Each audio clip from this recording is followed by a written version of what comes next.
Okay. A very good evening to one and all of you for this very vibrant webinar, which is going to go into great details on optic disc manifestations and, of course, unravel the mystery of disc damage. We have with us a great set of very eminent expert panel and great speakers who would clearly elucidate the relevance of this topic for discussion today. We have on our expert panel Dr. Avinash Patanjay, who would be delayed a bit for some emergency surgery. He's the Director of Eye Care Education LVPI, Consultant Vitreoretina and Uveitis Services, and who has brought in varied innovative ways to address eye care education with mind-boggling zeal and passion. We have with us Dr. Mahesh Shanmugam, heading the Vitreoretina and Ocular Oncology Services from Shankara Group of Eye Hospitals based at Bangalore, an amazing surgeon and a great innovator. Warm welcome, Dr. Mahesh. We have with us the Professor Shushmita Kaushik, heading the Glaucoma Department of PGI Chandigarh, a well-known glaucomatologist with many firsts in her lists of achievements. Welcome, Dr. Shushmita. We have with us our Chief of Neuro-Ophthalmic Services from Arvind Eye Hospital, Tirunelveli, Dr. Padmavati, again an admirable clinician. Welcome, Dr. Padmavati. We have with us, yet to join us, Dr. Sujata Guha, leading the Pediatric Ophthalmology Department at Shankar Nethralaya, Kolkata, with her very prolific skills and individual of great standing at Kolkata. We have with us our ever dynamic young Dr. Srinivas Joshi, leading the Joshi Eye Hospital with his vision and expertise, and also a very active member ARC South. Co-moderating with me is Dr. Murlidhar. I hope he's joined, heading the Pediatric and Neuro-Ophthalmic Department of our Eye Foundation Group of Hospitals at Coimbatore, and also a senior consultant in glaucoma. Without ado, we shall go on to our first speaker of this eminent webinar, Dr. Shushma Tejwani, who's a consultant and head of the Department of Glaucoma at Narayan Nethralaya 2. And she is going to be talking on a very relevant topic concerning optic disc, that is assessing optic disc damage, DDLS simplified. On to you, Dr. Shushma. You could share your screen now. Thanks, Dr. Chitra. A very good evening to all of you. So I hope my screen is visible. Yeah, so I'm going to talk about this evening that how do we assess the optic disc damage, the so-called disc damage likelihood scale simplified. So as far as the glaucoma diagnosis is concerned, we look at the IOP, disc changes, field effects, gonioscopy. But why optic disc is most important is because the disc and RNFL changes are the first to occur. The field effects happen later, and perimetry as well as IOP do not have as much sensitivity as optic nerve has. So it is very important to carefully examine the optic disc for diagnosis so that we can pick up the early glaucoma and not at a late stage, so that we can prevent blindness. So I'll be talking about how the normal appearance is, how we see changes in early and pre-perimetric glaucoma, and the differential diagnosis. So how do we actually examine optic nerve in glaucoma? Well, there are lots of ways with which we can see the optic nerve, that is indirect ophthalmoscope, direct ophthalmoscope, etc. But that is definitely not the right way, because indirect ophthalmoscope, the magnet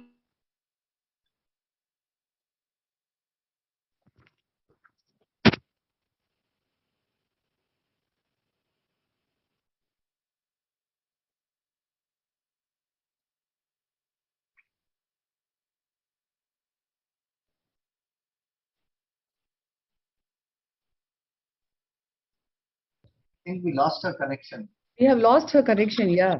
Can't hear her.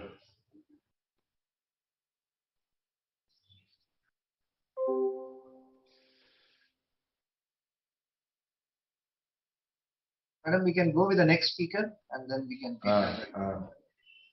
Yeah, I think so. And we have lost her lost her connection. We've lost her. Okay. Go with Dr. Sushmita, madam. Yeah, we'll do that. So I think we shall go on to Dr. Shushmita. I think we would need you to take on. And she would be elaborating on optic disc in glaucoma, which is again very, very important. And on to you, Dr. Shushmita. Yeah, thank you, Dr. Chitra. So we'll be talking about imaging the optic nerve head. It follows what Sushma would be telling us, I suppose, later as to how you clinically evaluate it, and there are no conflicts. So the question is, how do we image? And frankly, how we wish that we could just image by looking into each other's eyes. For the gray-haired ones, Clark Gable, and for the younger ones, these two. But then that's not how it is. And so this really I found while making this talk is a first record of the fundus pictures that we have. And this was back in 1886 actually by Jackson and Webster, and this was the first fundus camera. And these actually are the first recorded optic disc images, and it was published in a magazine called the Philadelphia Photographer because it was just an interesting photograph. And nowadays, of course, you have imaging devices in our pockets, and our smart residents sometimes just use their iPhone and a 20D lens, and they get images like this. So of course, there's been rapid developments. So we need imaging to detect an abnormality, and we need it for objective follow-up. So the outline in the next couple of minutes would be problems and real-world scenarios where clinical evaluation is the key. So don't get me wrong, because we've had the opportunity to publish on a variety of subjects regarding the OCT, right from various sizes of the discs to the effect of surgery, to the correlation with frequency doubling, to whether or not it's correlated with the central corneal thickness and all that. But at the end of the day, it's important to understand the OCT fundamentals. So here is a patient with obvious glaucoma. You have this notch inferiorly, you have a bared circumlinear vessel, and I don't think there's any conflict with the superior field defect in the right eye, an RNFL defect here, and a small ganglion cell loss, which is appearing with a small temporal raphe as well.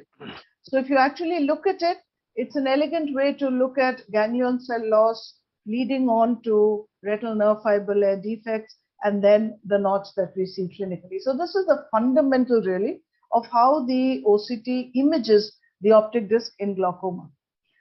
But in the real world, there are times when the OCT is of no use at all, and these are instances of severe peripapillary atrophy where the OCT doesn't know what to segment. So similarly here, a myopic peripapillary atrophy, and this is where we actually have the HRT, which we find very useful. So here you see the HRT really goes around the contour of the optic disc, and this disc is being flagged as glaucomatous, whether this disc is being flagged as nearly normal. So it is an objective way to look at it, and in situations like this, the HRT comes in handy. So here we are, and the comparison between the OCT and the HRT is quite stark here. So even for follow-up, it's important to remember, in spite of saying that it's objective follow-up, it's a machine. So this patient, for instance, came up with a progression. But remember, scan quality affects imaging. So if you see the scan qualities here, from 8, it's down to 4 and 5, whether it's due to a cataract, whether it's due to an inattentive optometrist. And then when you really do it again, this progression had disappeared. Now here is another example, a 57-year-old woman with normal vision, pressures high, small crowded discs. Now these are discs at risk for everything. They are discs at risk for AION, for CRVO, and also to miss glaucoma. So the left eye has a larger disc, the left eye has an inferior RNFL defect as well, and the visual field has corresponding superior defects. And yet, what does your OCT tell you? The OCT so-called flags it green. And if you don't understand that it's being flagged green simply because it's so crowded and the nerve fiber is being imaged as thick, and then if you do a GCC, this is also crowded, but there's no way that you could go around saying that this patient is normal. So 10 years of follow-up on glaucoma on one drug. Thankfully, this patient is still normal. Now we have an additional tool like the matrix, so we can pick up defects earlier. This, on the other hand, has again a very, very obvious glaucoma, an inferior disc hemorrhage actually, superior defects, RNFL defect. Now, who would say this is not a glaucoma? And yet, this is an older OCT which she pulled out. Again, this is flagged as green. So what we've seen with disc hemorrhages is that when you have a disc hemorrhage on the rim, the peripapillary area probably has a bit of extravasation. And we've noticed that with acute disc hemorrhages, the peripapillary RNFL actually is often flagged normal. And if you wait for the disc hemorrhage to go away, it's only then that this RNFL defect gets picked up. The other thing is large cups with visual field defects. A lot of them come referred as glaucoma. But then if you need to see this inferonasal defect, which tells you something is wrong. I mean, most glaucomas wouldn't come like that. And of course, the OCT comes out to be completely normal as well. And then you dilate and you see it. The patient doesn't give you a history, but she had a BRBO and had to see scatter laser. So looking at the fundus is very, very important before you go about just imaging the disc as well. So here's another small disc, again, a disc at risk. The OCT shows up thinning, yes, but it's pale and it's a little fuzzy and it's likely old AION because there's no other sign of glaucoma. So we have two instances of small discs where clinical impression is so important because you have a small disc with glaucoma, with the OCT tells you is green, and you have a small disc without glaucoma, but the OCT tells you it's red. So sometimes even if you have acute angle closures like this, I mean, this is an acute angle closure, 52 pressures, RAPD, decreased vision since a month, but there's again, clinically, there's something telling you that a 22-year-old man doesn't come with an acute angle closure usually, and he says that his minus hasn't been there for a very long time. And I have 1 minute remaining. Yeah, so the UBM shows up fluid there, and if you actually did a fundus evaluation and imaged the disc, you would see that it's tilted with a macular drag, and there is actually the fluorescein angiography shows up leakage, and probably it's FEVR. So this is temporal pallor, large discs, again referred for glaucoma. The clue is the temporal RNFL thickness, which is gone, and this shows up as LHON. So another thing to keep in mind. So again, I'll just repeat the take-home OCT fundamental is that remember what happens is that topography is important for the macular GCC. So here there is just quickly, RNFL seems to be normal in the left eye, and yet when you do a macular GCC, it's almost a vision-threatening thing. Now what has happened is that the papillomacular bundle is the one which is evolved, and therefore you actually with the 24-2C now that we have, the left eye also has a very, very central defect which is vision-threatening, and we would have lost it, and this is the 10-2 which tells you that, and this is, mind you, with an RNFL OCT which is normal. So remember, I'll just run through this. Again, right eye glaucoma, and yet because it is polar, topographically, the macular GCC is completely normal because it's missed it. It's right up there, it's right up here. The RNFL will pick it up, but the GCC is normal. So important to understand that topography matters. To summarize, the approach to any patient depends on what it is, and what it is evident more often than not by sound clinical judgment. Ma'am, your time is up, ma'am. Thanks. Sorry. OCT gives a structural assessment. Thank you.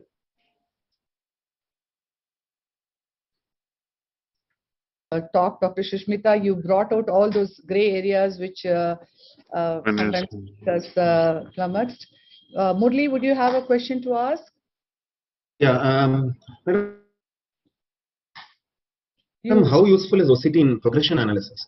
I mean, because none of the OCT machine keeps changing, and most of these machines are not retrograde compatible. So often what happens is we get a new machine and we are unable to compare it with the old machine or machines between the brands. So is there any way to circumvent this difficulty? No, you just have to redo your baselines and carry on. unfortunately. So you have to take it as it comes with your older machine. Mercifully, the Cirrus has been around for a long, long time. So most of us have our patients on it for about 10 years or more.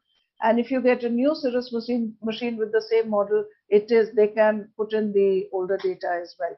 But if you have a completely new software or a new machine, for instance, a Cirrus versus RTView, no, you can't compare the two. Yes. I'll take one question, which neuroophthalm. How accurate is GCC analysis in identifying neuroophthalm field loss? So GCC would come up earlier because it is the papillomacular bundle and the fibers that are going are there.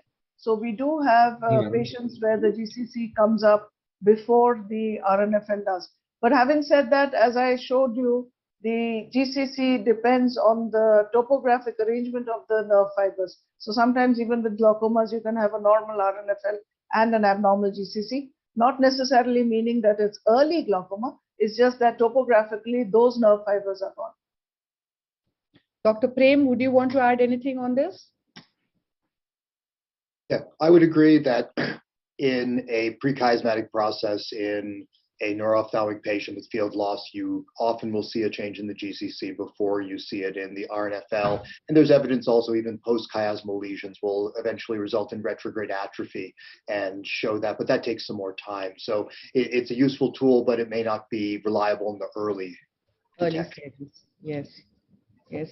Anything else, Murli, we could ask? Before? No, madam. Shall I ask, that was a wonderful talk, Dr. Shushmita. Shall I ask Dr. Shushma to carry on with her talk? Yeah, sure. Yes. Could you share your screen? Yes.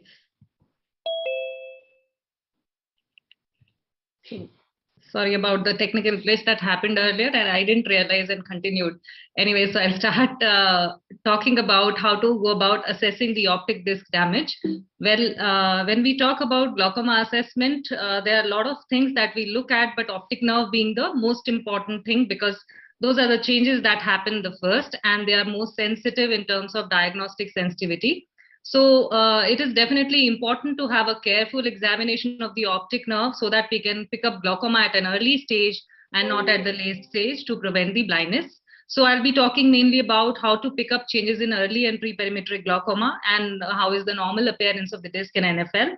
Well, the important point is that how do we check the optic nerve? Well, there are a lot of ways by which we can look at the optic nerve, like indirect ophthalmoscope, direct ophthalmoscope. But that is not ideal for glaucoma assessment because indirect ophthalmoscope gives very less magnification and direct ophthalmoscope does not give you a stereoscopic view. So a slit lamp stereoscopic view with a 78D or 90D lens is the ideal way of doing it. And when we are talking about assessing a glaucomatous disc, definitely we should ensure that we have eventually a dilated detailed disc evaluation so as to pick up changes as early as disc hemorrhage or NFL defects. Well, these are the features in glaucoma that I will be talking about now. So there are a list of changes that happen in glaucoma related to the optic disc, and we are all aware of that. What I want to emphasize here is that the objective signs like presence of a disc hemorrhage, presence of an NFL, absence of neuroretinal rim, these kind of signs are much more important than the subjective signs like CD ratio or asymmetry, etc. So that is where we have to be giving our attention while judging an optic nerve. So there is a variability in the optic disc size, which varies from say 0.8 to 6 millimeters square, and it is independent of the refractive error. There is a racial variation and ethnic variations. So there can be a small disc with 0.5 being abnormal. As Dr. Sushmita already explained, there can be a large disc being normal. So we have to keep in mind the size of the disc. Now, how do we measure optic disc size? That is again on slit lamp by retroillumination using a slit so as to avoid the spillover of the fundus color. And as we see the graticule reading, we can multiply that with the type of lens that we have been using as a multiplication factor and get the idea. The cup disc ratio is an important thing that we always keep noting in given in any glaucoma patient for that matter.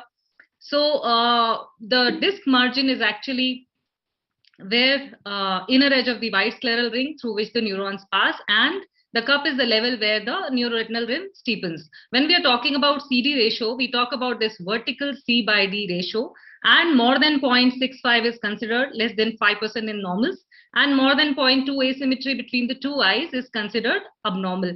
So that is what we have to keep in mind. Now, how does CD ratio vary according to the size of the disc? Because there is a fixed number of axons that pass through each disc.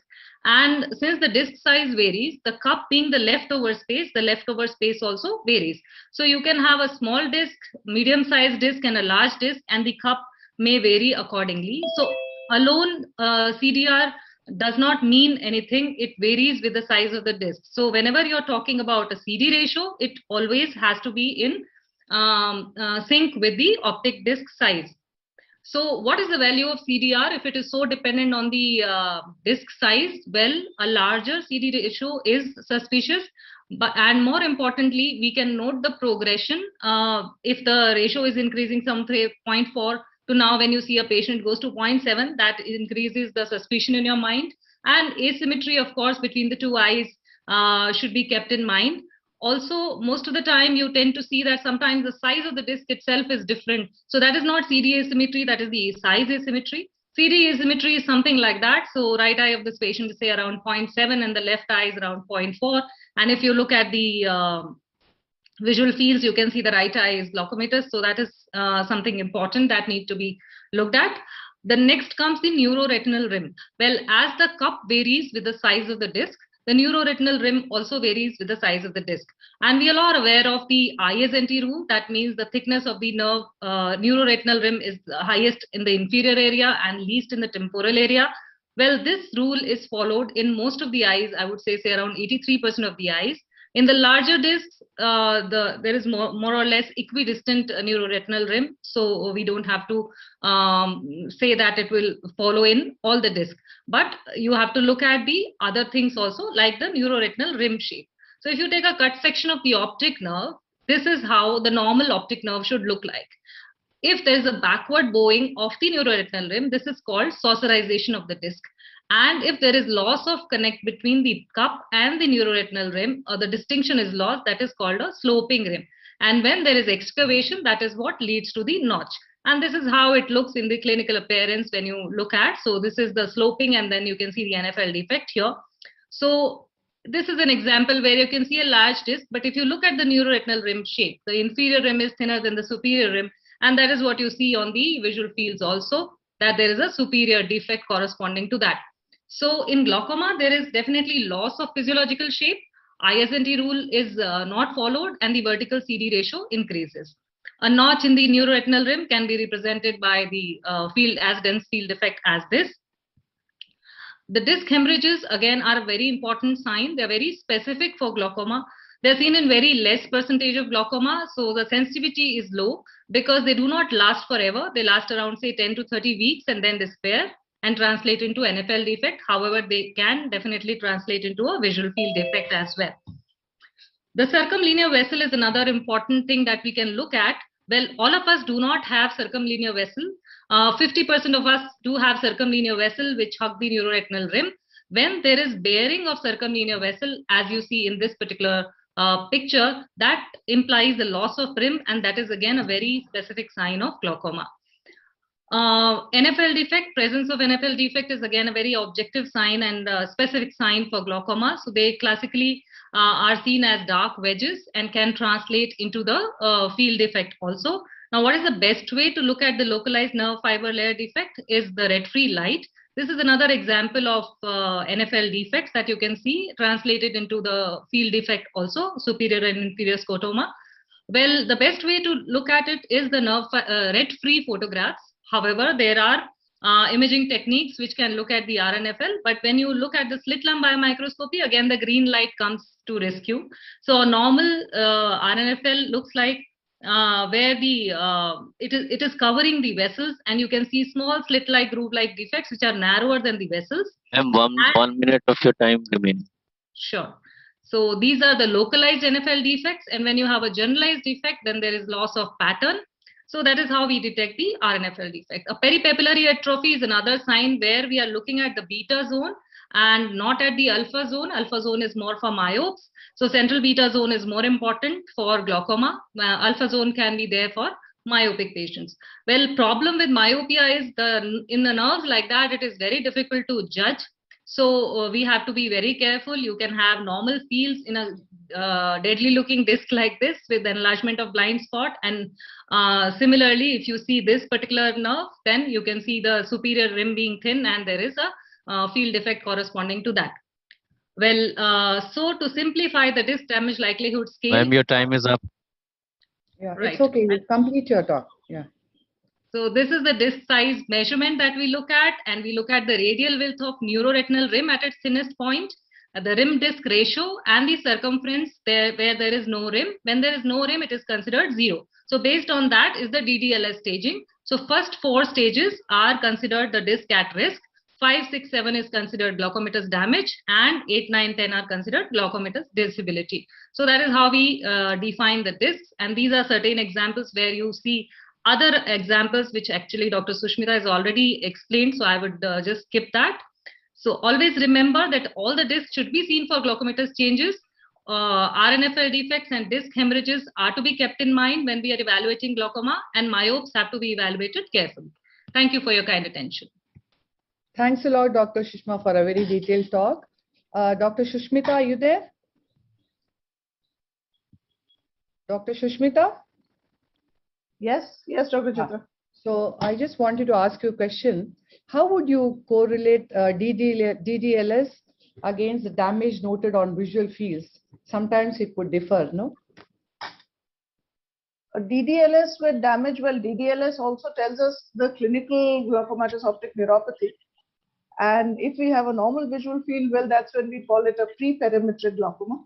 But it's a lot more objective in the sense that if you don't have imaging or you don't have a fundus camera, if you use DDLS for a clinical evaluation of the optic nerve, it's easier to follow up as time goes by. So in that sense, if you have a score, you know that this is what the score was. But then, of course, it is a little cumbersome in busy clinics, so maybe it hasn't caught on because of that.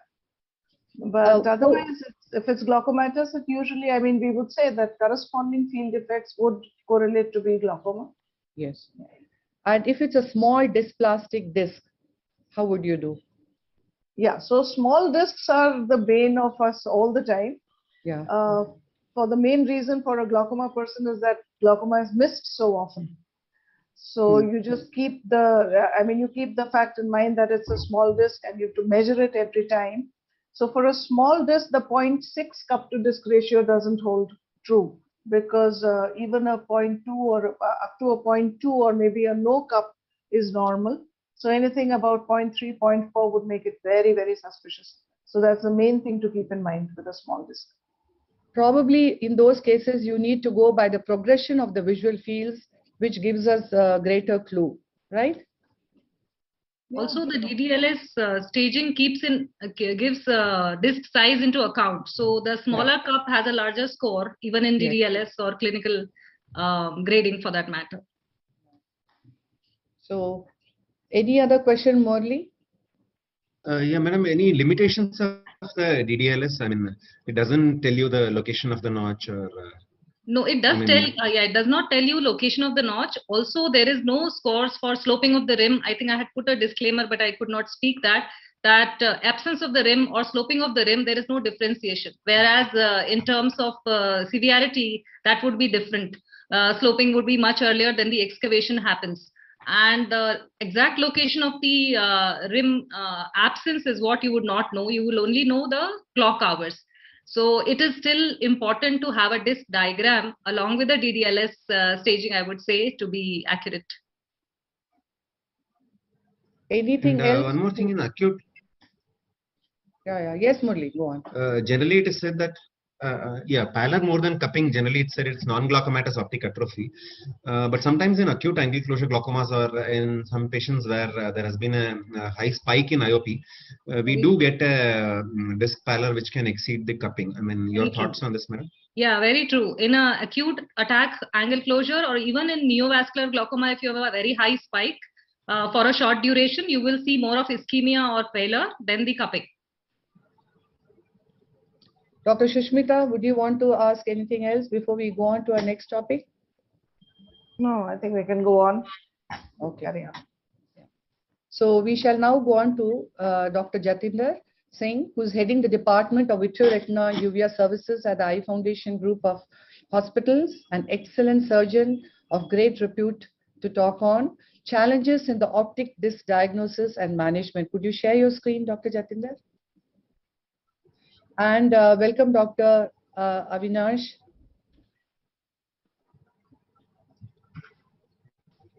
Thank you, Dr. Chitra. Sorry, could not make it on time. Yeah, it's okay. Thank you, Dr. Chitra, for your kind invitation. I'm here to, am I audible? Yes, yes. Okay, I'm here to speak on challenges in optic disc pit diagnosis and management. I have no financial interest. So optic disc pit is generally a clinical diagnosis. It's though not very common. Its incidence is around 1 in 10,000 with no gender predilection. But diagnosis is based on the clinical appearance of a crater-like defect in the optic nerve head. Sometimes it may be associated with a darkening of the isthmus, a kind of a connection, connecting neck between the disc and the macula. And that is the time you suspect it to be involving the macula, and that is optic disc pit maculopathy.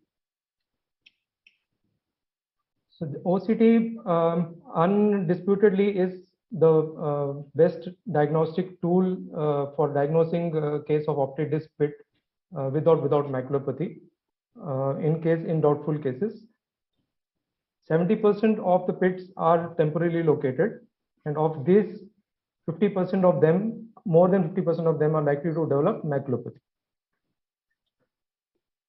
Centrally located pits are usually not associated with macular changes. However, on OCT, will sometimes show an early macular schisis or splitting of the retinal layers. And this kind of imaging would be helpful in monitoring these cases. This is an example of a large disc, a megalopapilla with a nasally located disc. Again, on our fundus autofluorescence, shows that there is hyperautofluorescence in the infranasal region, suggesting that there was some leakage. Since it does not involve the macula, it is usually not, it does not present clinically. Patients don't present with symptoms, and it is usually an incidental finding.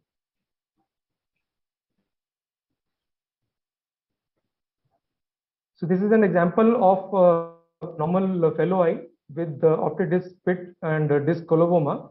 A disc coloboma which is not fully developed. It's a formafreste disc coloboma with a large disc.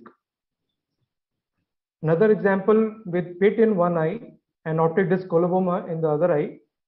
This coloboma is typically located along the choroidal fissure as compared to a peripapillary choroidal atrophy that you see here, which is associated with a pit, but it is not a coloboma. So a case of optic disc pit with optic disc coloboma is recently been termed as hybrid hybrid cavitary disc anomaly.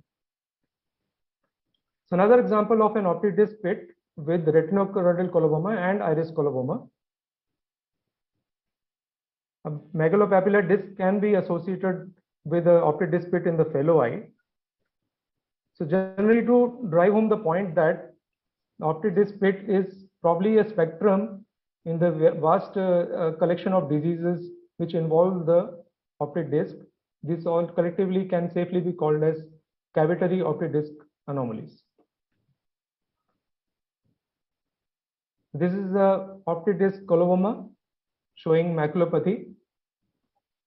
Not only these diseases or spectrum of diseases are similar in their presentation as they confuse in the diagnosis with the appearance of the disc, but also the macular findings. Even the angiographic findings are quite similar. You would see hypofluorescence related to the defect that is present on the optic nerve head because of the lack of the capillaries. This is a dysplastic disc with maculopathy. This is another patient with optic disc coloboma and maculopathy. So let's take some examples. This is a young female who presented with decreased vision for 2 years, no history of trauma. and there was no maculopathy on the optic disc pit, on the OCT, but the fundus autofluorescence clearly shows an evidence that there was some amount involvement of the macula. So this probably comes under the category of occult pit, where you are not clinically able to see the pit, but there is evidence of either active or resolved maculoschisis. This is a young male, a typical age of CSR. You can see a bullous-like elevation at the macula and a normal, relatively normal appearing disc. But the angiography clearly showed that there was hypofluorescence corresponding to a large, almost 3/4 of the disc had hypofluorescence because of lack of capillaries. So it is mentioned in the literature that the pits can be relatively very shallow and difficult to pick up at times.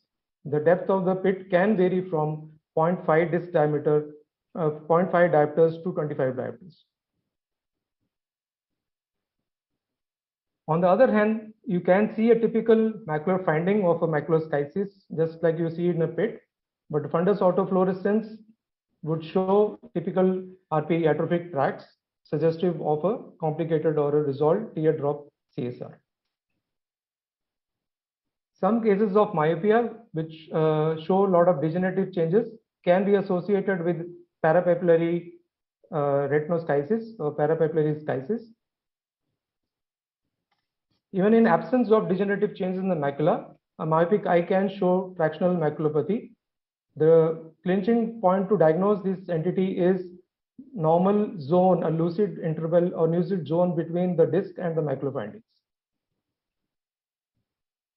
This is another patient which showed some fluid at the macula. The disc was actually not very convincingly suggestive of optic disc pit. And you can see some hyperautofluorescent changes related to the macula, infratemporal to the right eye and infranasal to the macula in the left eye. The fluorescein angiography also showed some leakage, and this case was actually a tilted disc syndrome with maculopathy. You can see some fluid in the left eye as well. An anophthalmic eye would also show coexistent optic disc hyperplasia and foveal hyperplasia, so it is easy to diagnose. A JXLR case can be diagnosed clinically as well because of the peripheral changes and also on ERG. So this is an interesting case of a young female who was treated as uveitis for macular edema with multiple Ozurdex and immunosuppression. You have 1 minute remaining. This is an autofluorescence which shows and the ERG which is corresponding to the diagnosis of enhanced S-cone syndrome. There are other diagnoses like corroded hemangioma. This is the case of a congenital optic disc pigmentation, which will sometimes can get confused if you don't carefully look. It may look like a pit, large pit. It may look like a macular hole or a vitreomacular traction. The natural history of the disease is actually not so good. So that is why we have a lot of treatment options. But because of the rarity of the disease, there is not so clear understanding of the etiopathogenesis, that there is no clear clear-cut guidelines as to how to manage these cases. This is a case of type 3 CNVM related to optic disc pit, which was managed after 3 years and 10 anti-VEGF injections. There were some degenerative changes at the macula. So there are a lot of treatment options. Observation is a valid option in very young patients where spontaneous resolution is almost a rule. A young patient can be managed just with observation if the findings are very subtle. Some patients can be given topical carbonic anhydrase inhibitors. It may show Your time is up, sir. Yeah, carry on, Jatinder. So this is a case which was managed with vitrectomy, and because of the broad ILM peeling, developed a full thickness macular hole and vision of 624. So my suggestion is to have a minimalistic inverted ILM flap technique, with no peeling over the fovea, because there is no pathology at the fovea, no endodrainage, no laser, no adjuvants, no intraocular gas, and no mandatory face down positioning. This is a video. In consideration of the time, I would skip the video. And this patient actually did well. This is a kind of a dream kind of case where you have a good resolution, and both patient and the surgeon have to be extremely lucky to have this outcome. Another patient, 55-year-old, you can see the membrane over the pit has been removed and it is replaced by an inverted flap. The patient had a decent outcome. Sometimes the structural restoration is well and the functional outcome may not be commensurate. This is a young female who had surgery once and then had a good resolution, developed a recurrence, had another surgery, and the second time I had placed a autologous scleral graft in the pit area. Subsequent to that, the patient had good resolution, 5 years of follow-up and maintaining 6/12 vision, though there are some skytic changes at the macula. This is a young patient, vision 615, had a laser photocoagulation done for the pit, and there was no improvement, had a graft, developed a macular hole, and subsequent to that, just by observation, patient had a the full thickness defect actually closed. Sometimes the patient may not be so lucky and may have to go in again to close the macular hole by an inverted ILM flap. At times, the patient after the surgery may develop inner lamellar hole. However, that usually does not affect the outcome. There is another entity called as acquired optic disc megalopathy, which all of you must be already aware of. I'll just run through these slides. This is a patient with glaucoma. Summarize first, yeah. Yes. This is a patient with glaucoma who actually just with topical drops did well, and patient had a laser photocoagulation and then was switched to topical dorzolamide. So the conclusion, diagnosis should be, alternative diagnosis should always be entertained before considering PIT as a working diagnosis. Look for ocular and systemic comorbidities. Multimodal imaging may help in better understanding the functional benefit of a proposed treatment. While offering the treatment, it should be, the risk and benefit should be judiciously evaluated. Expect very gradual and incomplete structural and functional recovery. And with the conventional non-foveal sparing ILM peeling, the macular hole is a very common complication. Thank you so much. Thank you, Dr. Jatinder. As it's essentially also a PG update series, Dr. Avinash, I wanted you to comment on what is the most accepted theory of for optic disc, optic pit maculopathy. In terms of optic disc maculopathy, again, like what Jatinder has beautifully explained, that in terms of the fluid accumulation is what you're trying to ask. Yeah. So it has, again, there is no one hypothesis where people have acknowledged, because we have seen either way, either coming retrograde through the optic nerve, subretinal, that's intraocular subarachnoid fluid which can come in, and or it could be from the vitreous. So either way, it is still a matter of debate, whichever it is, and we have seen it happens in both the ways. We have also seen, I think Dr. Mahesh Shanmugam is also there, very interesting case where he had to deal with a patient who had an optic disc coloboma with the oil inside, and it had found its way in the into the chiasma area.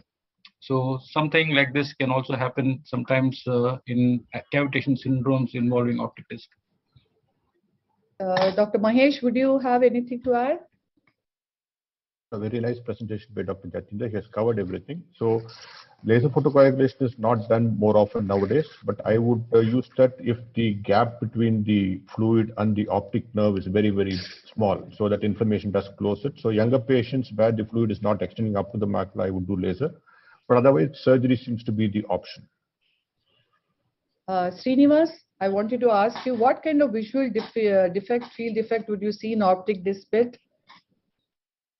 Basically, we have the scotomas present, as Mahesh sir rightly said. When we do a laser photocoagulation, we definitely see the visual field defects and the scotoma, and that's how we have stopped doing laser photocoagulation.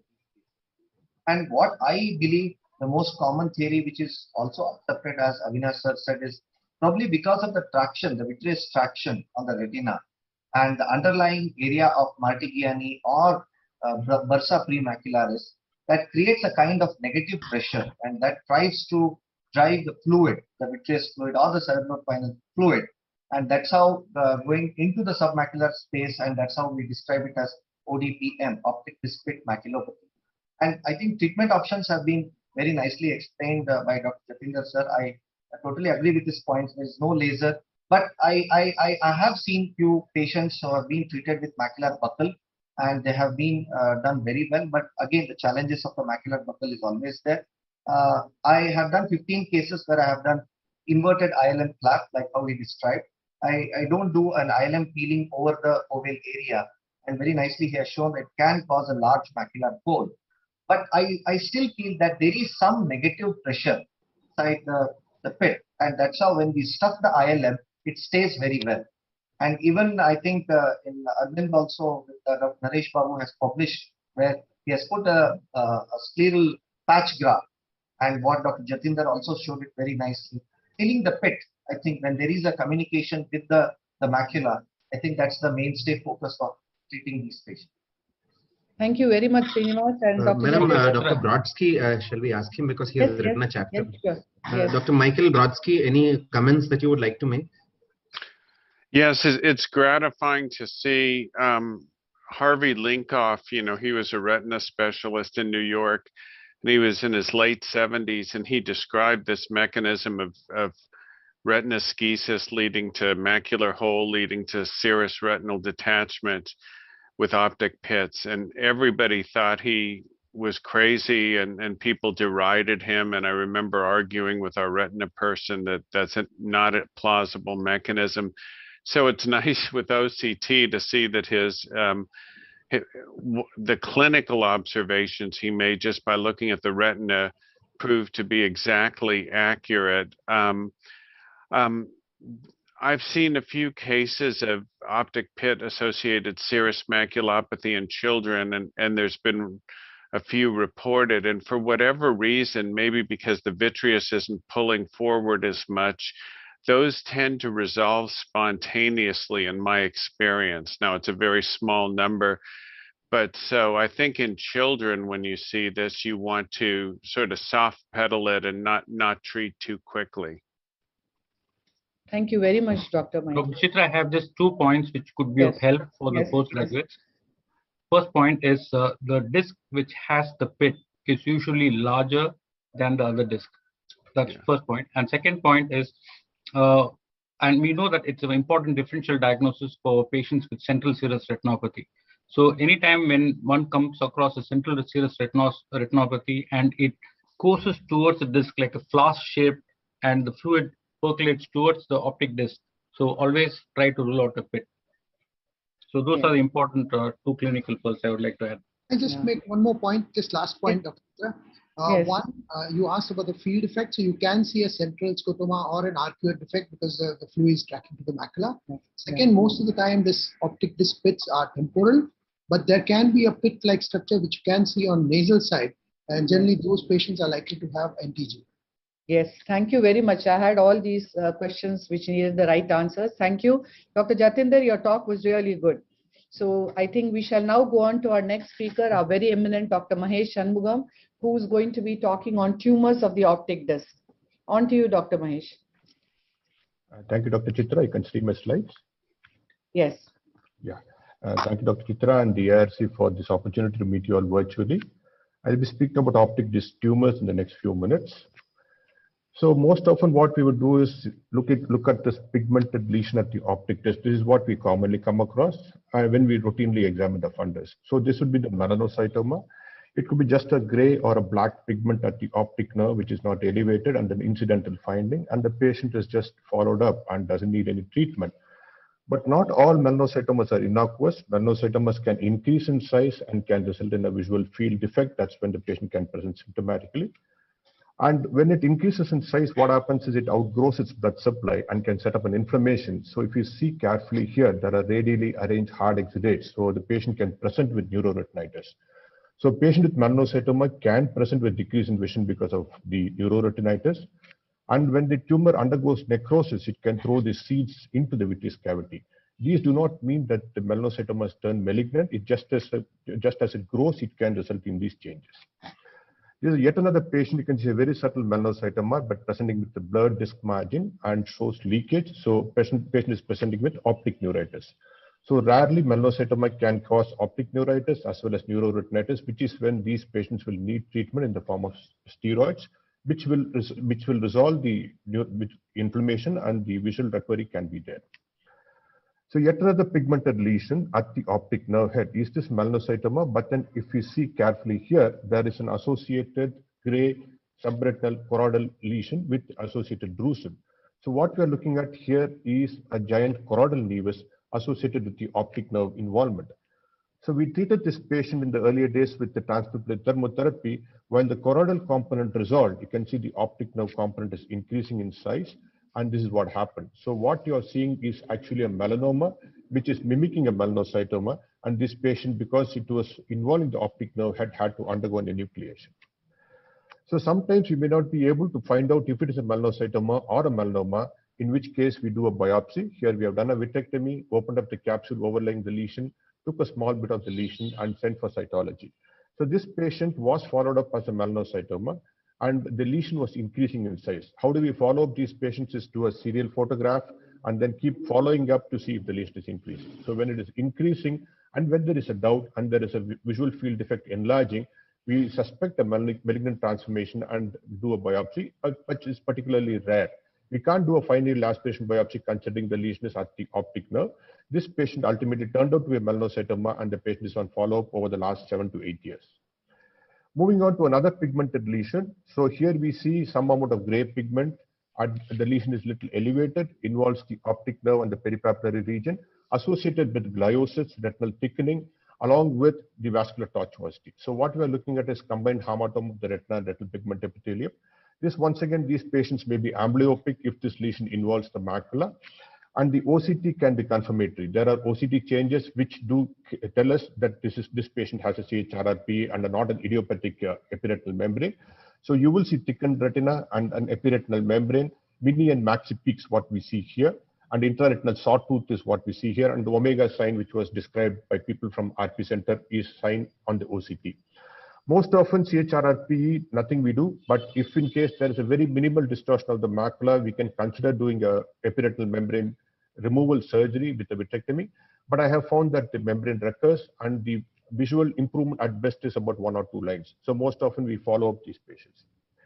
Moving on to vascular lesions, this is a racemose angioma. You can see the dilated vessels which are looping inside, and this may involve the disc. So this again is an incidental finding in a patient who comes with an amblyopic eye. So most often these do not need treatment except in a rare situation when they develop vitreous hemorrhage when they need a surgery. Yet another vascular lesion. What we see here is the cluster of grape-like appearance. So what we are looking at is the cavernous hemangioma of the retina. So this can be in the peripapillary region involving the disc or elsewhere in the retina. So the dark red is because of the blood cell. There is a slow circulation within this lesion. So the blood cells settle down in this sac-like lesions and assume this dark red color. And the upper part is formed by the plasma. And this plasma is what stains on the fluorescent angiogram, giving rise to this beautiful FFA appearance. Once again, cavernous hemangioma doesn't require any treatment, and if it involves the macula, the vision can be lost. But this is one rare patient who developed a subretinal hemorrhage and a vitreous hemorrhage. So we displaced the hemorrhage with intravitreal gas injection and ranibizumab because we didn't know what the diagnosis was at that point in time because it was obscured by the blood. And subsequent to clearing of the blood, we can see this beautiful cavernous hemangioma. And this we treated with photodynamic therapy. As I mentioned, usually no treatment is advised for these patients or no treatment has been suggested. But this patient underwent photodynamic therapy with the resolution of the lesion, and patient got back 6/6 vision. And this is yet another patient who has this gliosis, something like a granule. Can the other person please mute the mic, please? Yeah, I will ask. You stay connected. I'll ask you questions. This is a young patient who presented like a granuloma-like lesion. Actually, what the patient had is a cavernous hemangioma with a tractional detachment involving the macula. This is one rare situation where we have done a vitrectomy, and you can see post-vitrectomy settling reattachment of the macular lesion. But more commonly, we see the peripapillary angioma. This is the retinal angioma associated with von Hippel-Lindau disease, peripapillary angiomas, which can result in exudation. These can be treated with photodynamic therapy more commonly. In the absence of PDT, we can do TTT or a laser photocoagulation. This is one patient who had a large exudative detachment with the peripapillary angioma. Here we had to drain the fluid.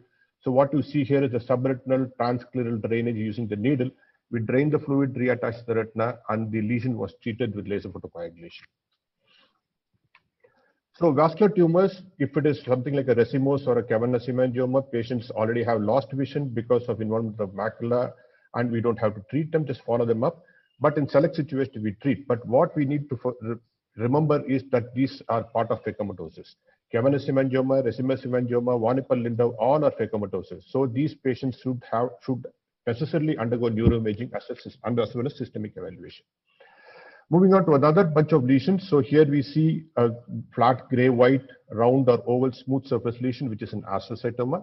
This is called as the young tuberous bodies. The old tuberous bodies are the mulberry or the tapioca astrocytoma, which can be glistening yellow-white calcified tumor with multiple small excrescences. And astrocytoma do not need treatment most often, but then we need to see if the patient has underlying tuberous sclerosis. You have 1 minute remaining, sir. Multiple astrocytomas in both the eyes, and then we look for tuberous sclerosis. So this child has adenoma sebaceum, and you can see there is retinal detachment in one eye as well. But there is a small bunch of aggressive astrocytomas which can present with exudative retinal detachment and loss of vision with vitreous hemorrhage. So these are very difficult to treat. We have treated these with laser, PDT, brachytherapy, vitrectomy, subretinal fluid drainage, anti-VEGF, and even enucleation because of painful blind eye. So this is one subset of astrocytomas which we need to keep in mind. So here is an interesting patient. This lady had bilateral mastectomy and then presented with this little lesion at the optic nerve. So this is the disc metastasis. So we sent the patient back to the oncologist to treat the patient with systemic chemotherapy. But despite the chemotherapy, the lesion increased to involve the disc and resulted in a central retinal artery and a vein occlusion and lost light perception. And we ultimately treated this patient with intravitreal chemotherapy, resulting in regression of the lesion but loss of vision. So yet another systemic disease which can involve the eye and can present with bilateral. So your time is up. I'll take another minute. Bilateral hypopyon. Yes. So you can see what you can see here is a hypopyon with a convex border and composed of thick cells. And so this is how leukemic infiltrates in the eye can present. But they can have optic disc infiltration. So here we have an optic disc infiltration in the left eye of leukemia. The right eye looks pretty much normal, but when you do the OCT, you can see the margins are elevated. So the right eye is also involved. Not all elevated disc in leukemia is because of the leukemic infiltration. It could be because of papillary edema. It could be because of an infection, because of the lowered immunity, or because of vascular occlusions as well. So how do you treat this patient? Systemic leukemic therapy can take care of the optic disc infiltration. And if they don't respond, these patients may have to be treated with external beam radiation therapy as well. Lymphoma can also involve the optic disc, and if it is associated with systemic lymphoma, we treat them with systemic treatment, which is chemotherapy. And if it is not resolving, eye can be treated with EBRT. And primary intraocular lymphoma, as well as lymphoma-associated systemic disease, we do treat them with intravitreal chemotherapy also. If it is only primary intraocular lymphoma, we treat them only with intravitreal chemotherapy and not a systemic chemotherapy, but there is some controversy about that. The agents used are rituximab and methotrexate. So retinoblastoma, yes, we do come across retinoblastoma involving the optic disc very often. So we have to do an imaging, and if the tumor is involving the optic nerve and extending behind the eye into the optic nerve, these patients will need enucleation followed by adjuvant chemotherapy. If the tumor is not extending through the optic nerve, then we can try eye salvage with intravenous chemotherapy, intraarterial chemotherapy, as well as attempt eye salvage. The non-malignant variant is the retinocytoma, which can once again be an incidental finding. So what we see here is the retinocytoma. A careful observation is what is required. To summarize, primary and secondary tumors may involve the optic disc. Most need no treatment, but associated phacomatoses should be evaluated. Vascular tumors, we do local treatment to preserve vision. Malignant lesions, systemic and local treatment is what is required. Thank you very much for your kind attention. Thank you very much, Dr. Mahesh. I just wanted to ask you one question. How does an optic nerve glioma, which is posterior to the optic disc, present as? That can present with the vascular malformations overlying the disc, and then or subsequently can present with the disc edema, unilateral. So an imaging is what will show up as if it is a lesion which is behind the nerve bed. So early lesions may actually present as if it's normal too, no? Yeah, it can present, but then there can be associated other signs also, isn't it? So it can present like that, but then we look for the vascular malformations on the surface as well. Dr. Srinivas? I have a question to Dr. Mahesh sir. Mahesh sir, a nice talk as always.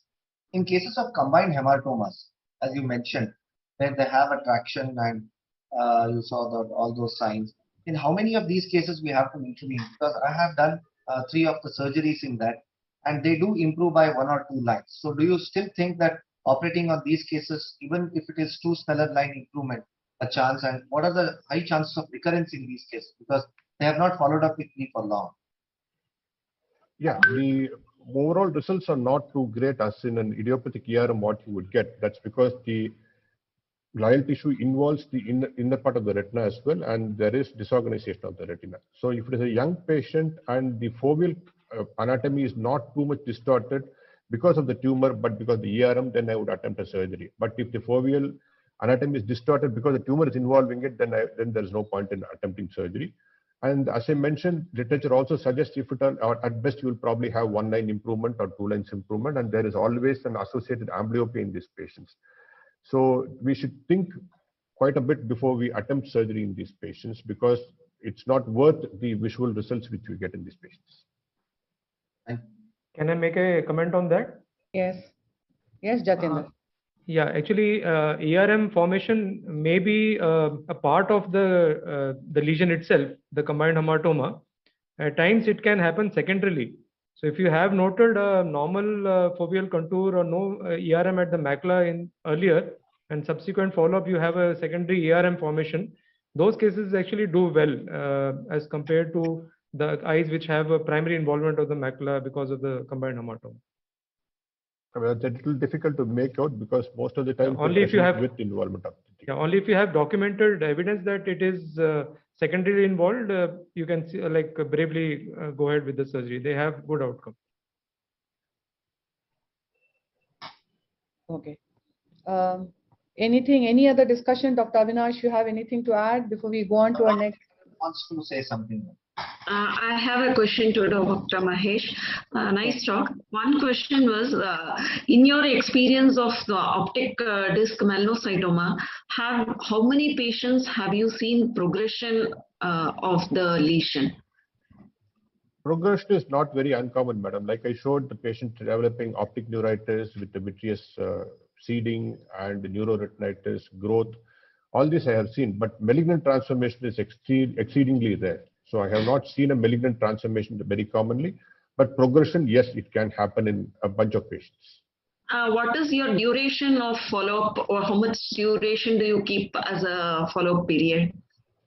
Depends on the size of the lesion. If it is just very small, just about incidental finding, I would see the patient once in a year. But as I showed you, if the patient is having a little larger elevated lesion, which with visual field defects, then I would probably see the patient if I'm seeing the patient for the first time once in 3 months to see if they're developing any complications.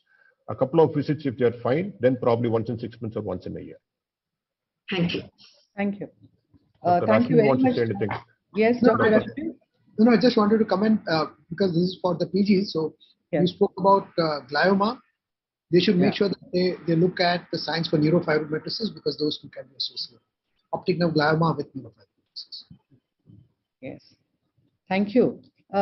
Anything else? Shall we go on to our next speaker? Our next speaker is your talk was really good, Dr. Mahesh, of course.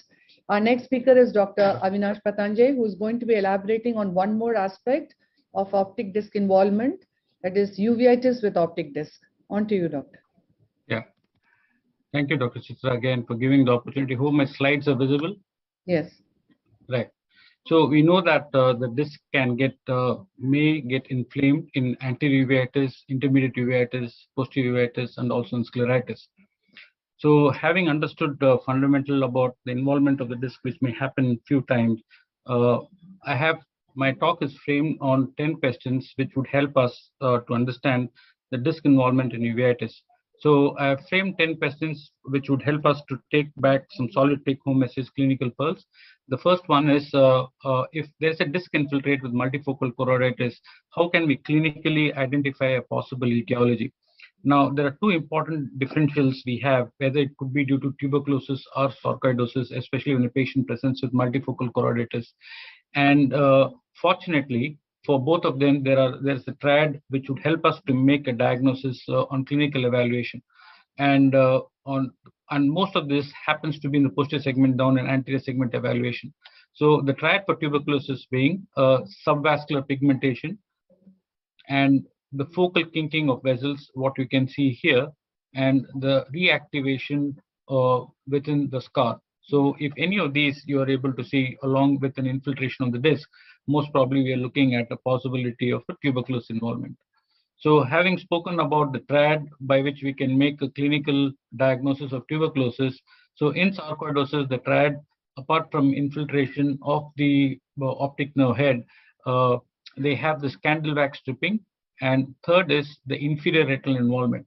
For reasons still not very clear, the inferior hemisphere of the retina is more involved in sarcoidosis than superiorly. So that is one of the giveaways for us to make a clinical diagnosis of sarcoidosis. So having spoken about TB and sarcoidosis, another important point which would help us to make a diagnosis of tuberculosis. So very often we do understand that if there is an reactivation adjacent to a scar, the thought process takes us directly towards toxoplasmosis. But it need not be toxoplasmosis all the time, especially when you have a picture like this. You can see the overlying retinal vessels very clear. So that means we are not looking like a full thickness retinitis.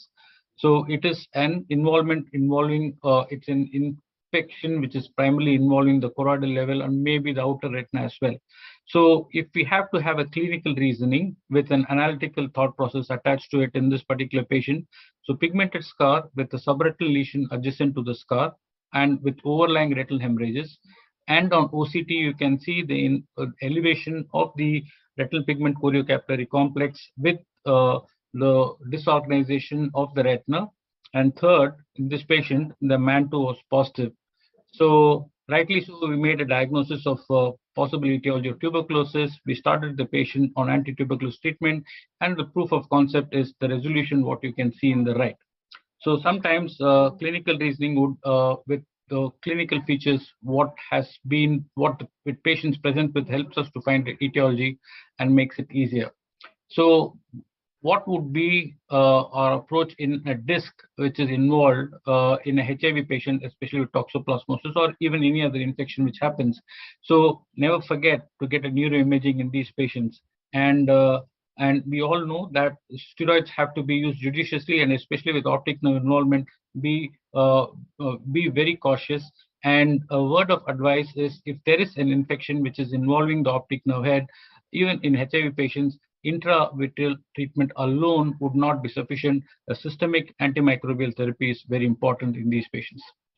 So having spoken about tuberculosis, sarcoidosis, and toxoplasmosis, I would just like to re-emphasize point which my teacher has already made previously, that if you get patients with leukemia with an infiltration of the optic disc, two important points we have to consider, that it's a possibility of recurrence and the prognosis not be great in such patients. So the fifth question is about an rare entity, and this should have in people's mind, especially when one gets to see a patient with unilateral retinitis pigmentosa like picture. It's very rare to see unilateral retinitis pigmentosa, but if you get to see one, do not forget to rule out this disease of DUSN, diffuse unilateral subacute neuroretinitis.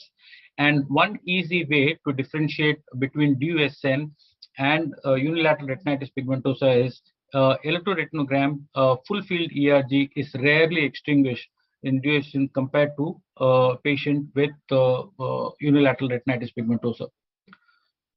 And the sixth point which I have to make is the conventional teaching is, whenever people come across an arthritic type of ischemic optic neuropathy, our mind drifts towards giant cell arthritis. Is this all the time?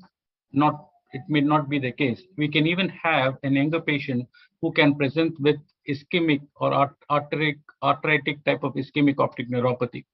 And rightly so, in a patient who have SLE and they have an optic nerve involvement, they can still present with arthritic type of ischemic optic neuropathy. And even in patients with acute retinal necrosis, where the patient, when it presents with optic neuropathy, the chance of an ischemic component here, because of infection, ischemic vasculitis because of the herpetic virus is also pretty high. So the concept of arthritic ischemic optic neuropathy limited to giant cell arthritis may not be true all the time. So having spoken about arthritic ischemic optic neuropathy, let me drift away to an uncommon white dot syndrome, where it is characterized by hyperfluorescence right from the beginning of the fluorescein angiogram. And you can see the spots over the dots, or classically described as wreath-like hyperfluorescence. And what happens in these patients is the disc would leak on fluorescein, but the perifoveal leakage or cystoid macular edema does not happen in these patients. So having spoken about that, it is also important to understand with this composite photograph that this is a self-resolving condition. And most of the times in mutes, the spontaneous resolution starts around 2nd to 3rd week. And if the spontaneous resolution by So 3rd 1 minute remaining. does not happen, we have to rule out mutes, DUSN in these patients. And patients with DUSN, mutes also have an enlarged blind spot, and which starts gradually decrease in size with the resolution of mutes. So the macular star is a feature which can be seen in neuroretinitis, which can be caused by various etiologies. And the point which I want to make is here also, like in mutes, there is no perifoveal leakage. And for the macular star to happen, it is important that the retinal architecture is intact. So if the retinal architecture is intact, it's unlikely a patient would develop a macular star in these patients. So my penultimate question is, what causes peripapillary fibrosis? So this can be confused with disc edema sometimes, and peripapillary fibrosis is a sequelae of severe multifocal choroiditis, or even like conditions like VKH, or can be a telltale sign of So your time is up. CNVM. And my last question is, how does inflammatory CNVM differ from other causes? So it requires lesser number of anti-VEGF injections. There is a higher, quicker rate of resolution, and when it resolves with perifibrosis. And sometimes an co-administration of steroid may be required if there is an associated inflammatory, acute inflammation in such kind of patients. So with that, I end my 10 questions, and I'm ready to take any questions or doubts. Thank you again for the opportunity. Those 10 questions of yours answered all the questions which I had piled up for you. But I'm going to ask a very basic question.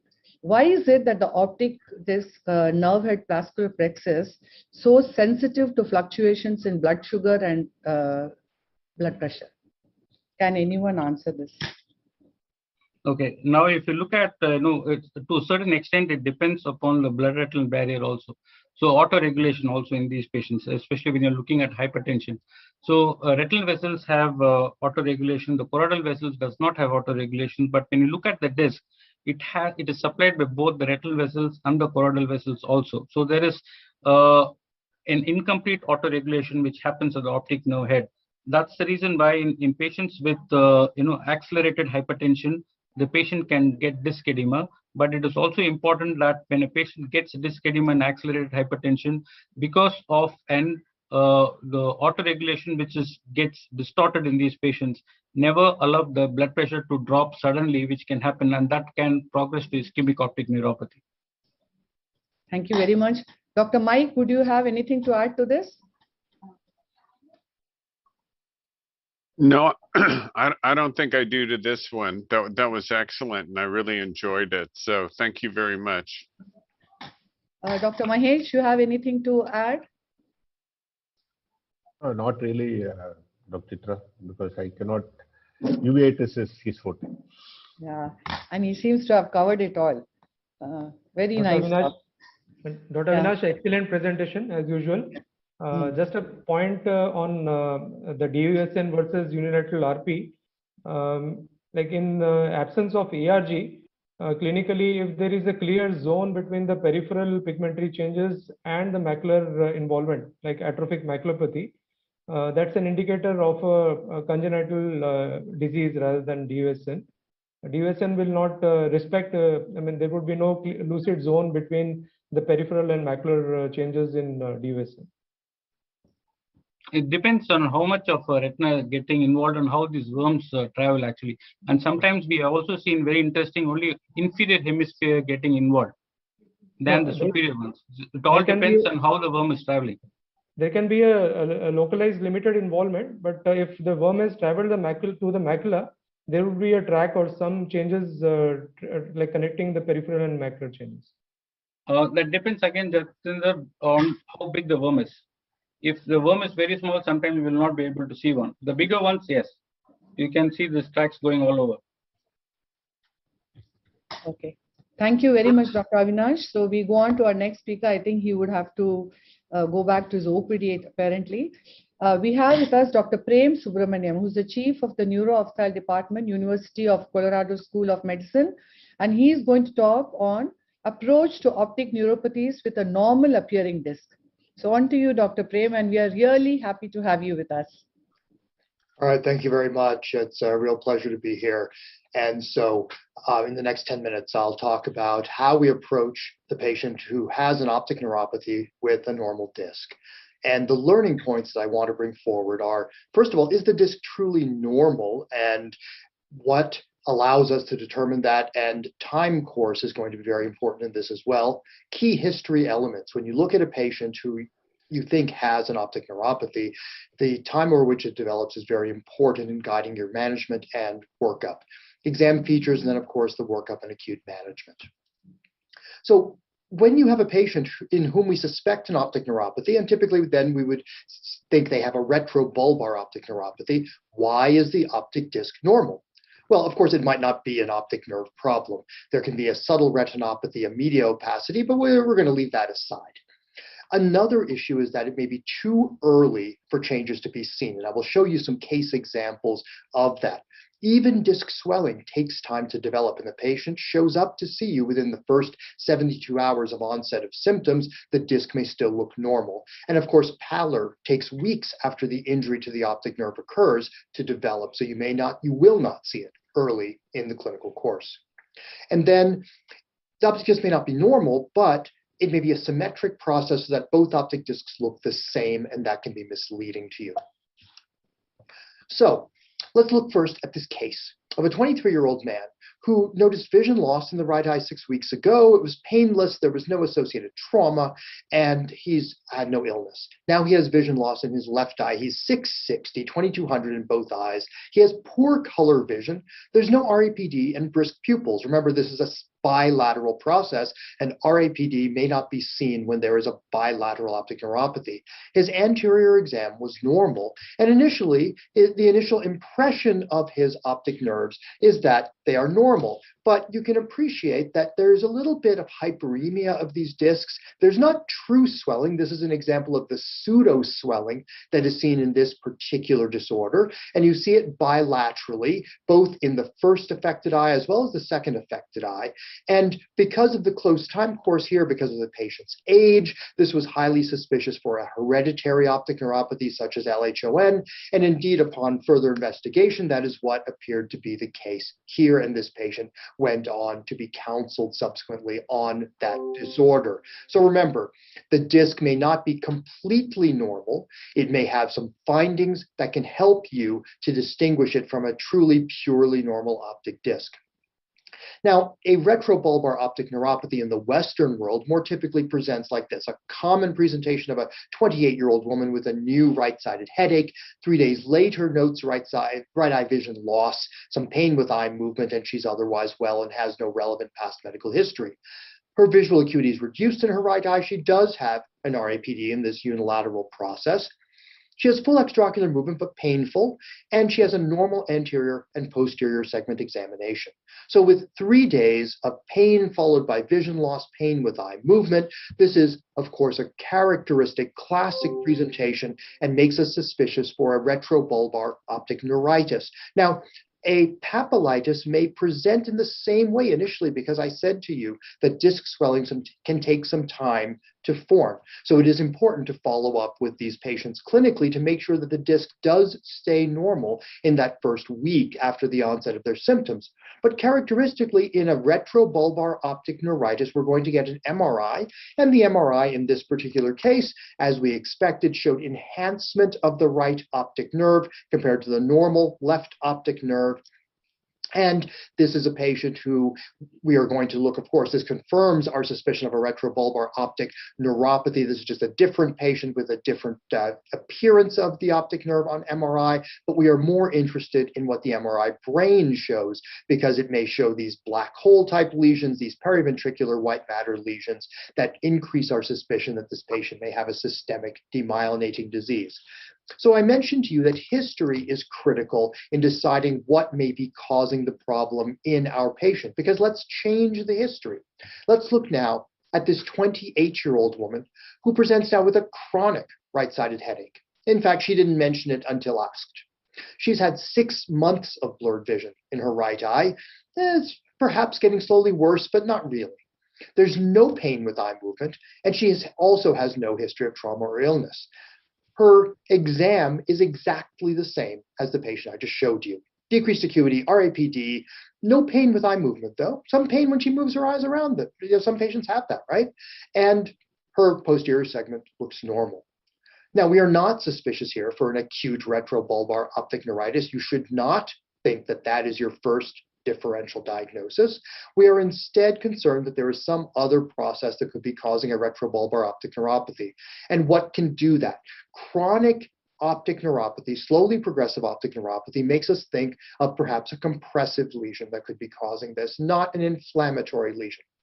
And in fact, this patient got an MRI scan, and a couple of things I want to point out to you that are important in interpreting MRIs in this situation. This is a MRI without contrast and without fat suppression, T1, and this is with fat suppression and with contrast. Here you can only see that the optic nerve, perhaps if you're careful, you would see that this optic nerve looks enlarged.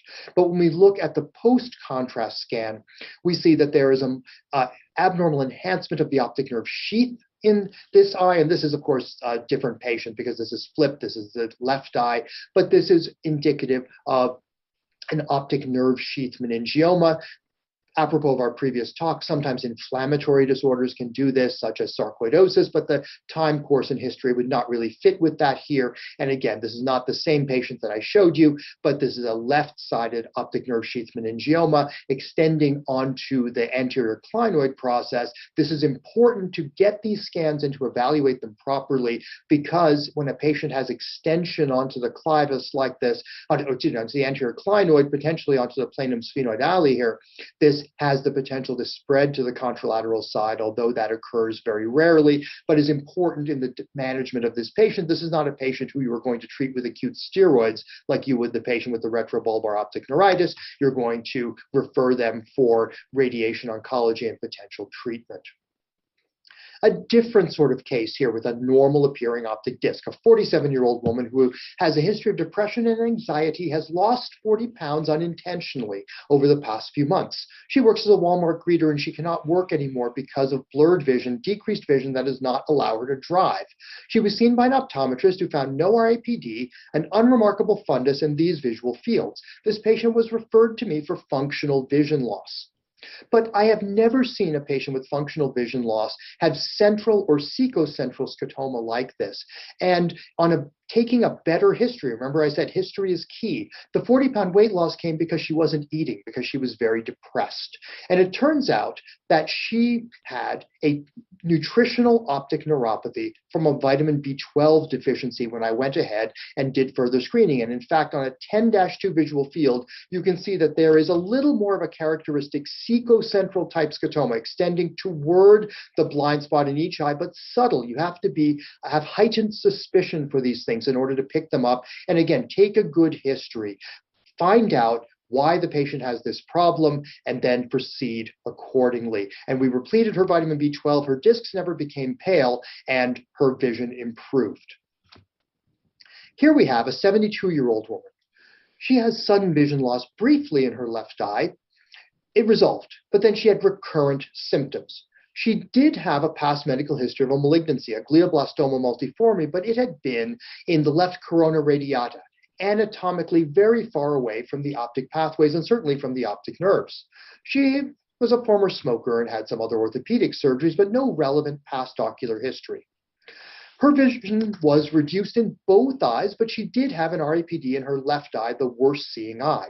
She could not see any color plates. She had no pain with eye movements, and her fundus, again, was unremarkable. You have to, of course, get visual fields in a patient like this, and I show this to you because she clearly has what is a pattern of a bitemporal hemianopia here, as well as here with some additional optic neuropathy that is worse in the left eye than in the right. But apropos of earlier talks, her OCT is normal.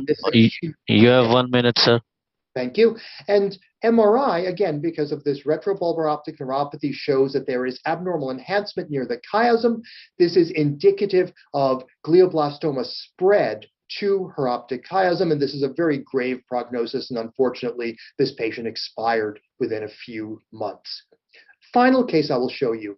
A 70-year-old man in excellent health, sudden vision loss to hand movements in his right eye with a big RAPD, a normal anterior segment, and at first, his optic discs appeared normal bilaterally. But 3 days later, he has now developed swelling of his right optic disc, the involved optic disc, and he first had ischemia, retrobulbar, posterior ischemic optic neuropathy that then spread to become an arteritic, anterior ischemic optic neuropathy. His 6/6/2020 left eye had significant visual field defects indicative of choroidal ischemia, and he in fact had giant cell arteritis as the cause of his AAION, starting out as a PION that then became anterior. The initially normal optic disc then became abnormal. So remember, follow-up is key.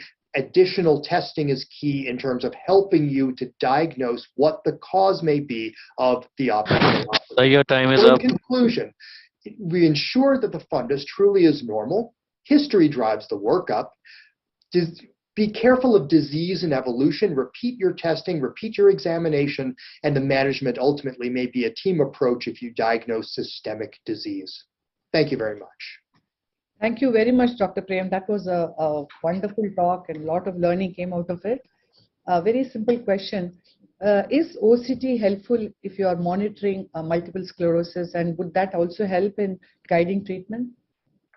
So in patients with multiple sclerosis, OCT can be helpful over time if you see that there is a decline in GCIPL or nerve fiber layer thickness. I think you have to be very careful in the acute phase, because as I showed you, the patient can present with an optic neuropathy, have normal OCT, and that can be misleading. So over time, yes, but in the acute phase, it may not be as useful. Dr. Murli, do you have any questions to ask? Yeah, so regarding the disease and evolution, Dr. Prem, I have seen it happen very often in optic neuritis, particularly in retrobulbar neuritis. Like initially when the patient presents, the vision may be 20/20, and the next day or the day after, he or she may have a vision of 20/80 or even worse 20/100. So how do you, like when you suspect retrobulbar neuritis, how do you follow up these patients? I mean, how often do you see them? Sure. The RAPD usually there in the first day, but the vision loss. Yeah, of course. So two things. The disease and evolution, I see them back usually by 2 weeks to see if there's any disc swelling, if there is onset of, I did not speak about things like neuroretinitis, where later within 2-3 weeks you see macular star. So you want to be seeing the patient again to look for those exam findings. As far as the decrease in vision, the typical retrobulbar optic neuritis does tend to worsen over the first 2 weeks. The nadir is typically at that point, and then by 6 weeks afterward, you expect there will be some recovery. Again, our approach to these patients has changed over time in terms of offering most, if not all of them, corticosteroids because of the concern for atypical types of optic neuritis that may present initially looking like a more typical optic neuritis. But that's what I do. I see them at 2 weeks, and then as long as there's nothing funny at that point, I see them again at 6 weeks. But I counsel them that not to worry that their vision may decline in the first 2 weeks. And regarding hereditary, optic neuropathies, hereditary optic neuropathies, what is your advice? Like sometimes you see patients with autosomal dominant optic atrophy, where you actually suspect autosomal dominant optic atrophy. Would you recommend seeing the family members as well? I mean, sometimes the family members are not available for review. How do you diagnose, like, for diagnosing autosomal dominant optic atrophy, do you rely on a genetic workup, or would you rely on examining the family members? How do you go about it? I typically don't get the genetic workup because even here it is expensive and sometimes difficult to obtain, and it doesn't change what I do.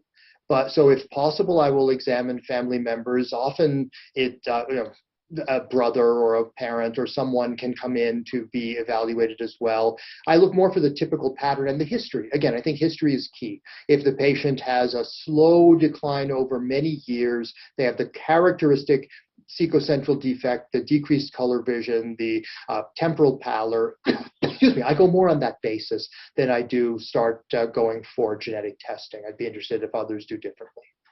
Is it possible to have it as a sporadic disorder, this autosomal dominant, where the family members may be spared? And because I have a typical patient with a centrocecal scotoma having progressive vision loss over 2 years. I mean, I'm not able to examine the family members, and the patient cannot afford a genetic workup. So is it possible to have this disorder as a sporadic this thing? We only have the word that the father and the brother are doing fine. So there's certainly a broad spectrum of disease, right? So there can be very subtle findings in other family members. They may be 20/20, have no functional deficit. Progression over 2 years is a little worrisome, actually, for autosomal dominant optic atrophy. And I would, like you, I'd be concerned that maybe there's something else going on and that it's not purely an ADOA. Yeah, I agree that progression that quickly would be concerning. You could, with these autosomal dominant disorders, neurofibromatosis or dominant optic atrophy, there is a high rate of sporadic mutations, and it has to start somewhere. So I think on the other side of the coin, the mistake is to not have any affected family members and therefore conclude that it can't be dominant optic atrophy. I've seen several that fit that profile, and this was probably before the era of genetic testing, and never went on to develop anything else and didn't have any affected family members. So I think it can probably the presence of other family members is supportive, but the absence shouldn't be taken to rule it out. That's how I would take it, Dr. Sujata Guha, you have anything to add? Another important cause of normal discs with optic neuropathy will be toxic neuropathy in tuberculous patient with treatment with ethambutol. Especially in our country, they might present in the initial phase of the treatment with a normal disc, and eventually they probably will get a pale disc. But in many patients, especially when the ethambutol is the causative agent, it may present with a normal disc. INH also incidentally can present, but usually INH can have a disc edema. But ethambutol should be kept in mind. Okay, thank you. I think one more comment. I think one more entity which we commonly come across with normally is the traumatic optic neuropathy, where you have incidentally on presentation a normal fundus, later going on with a mild temporal pattern, later onset.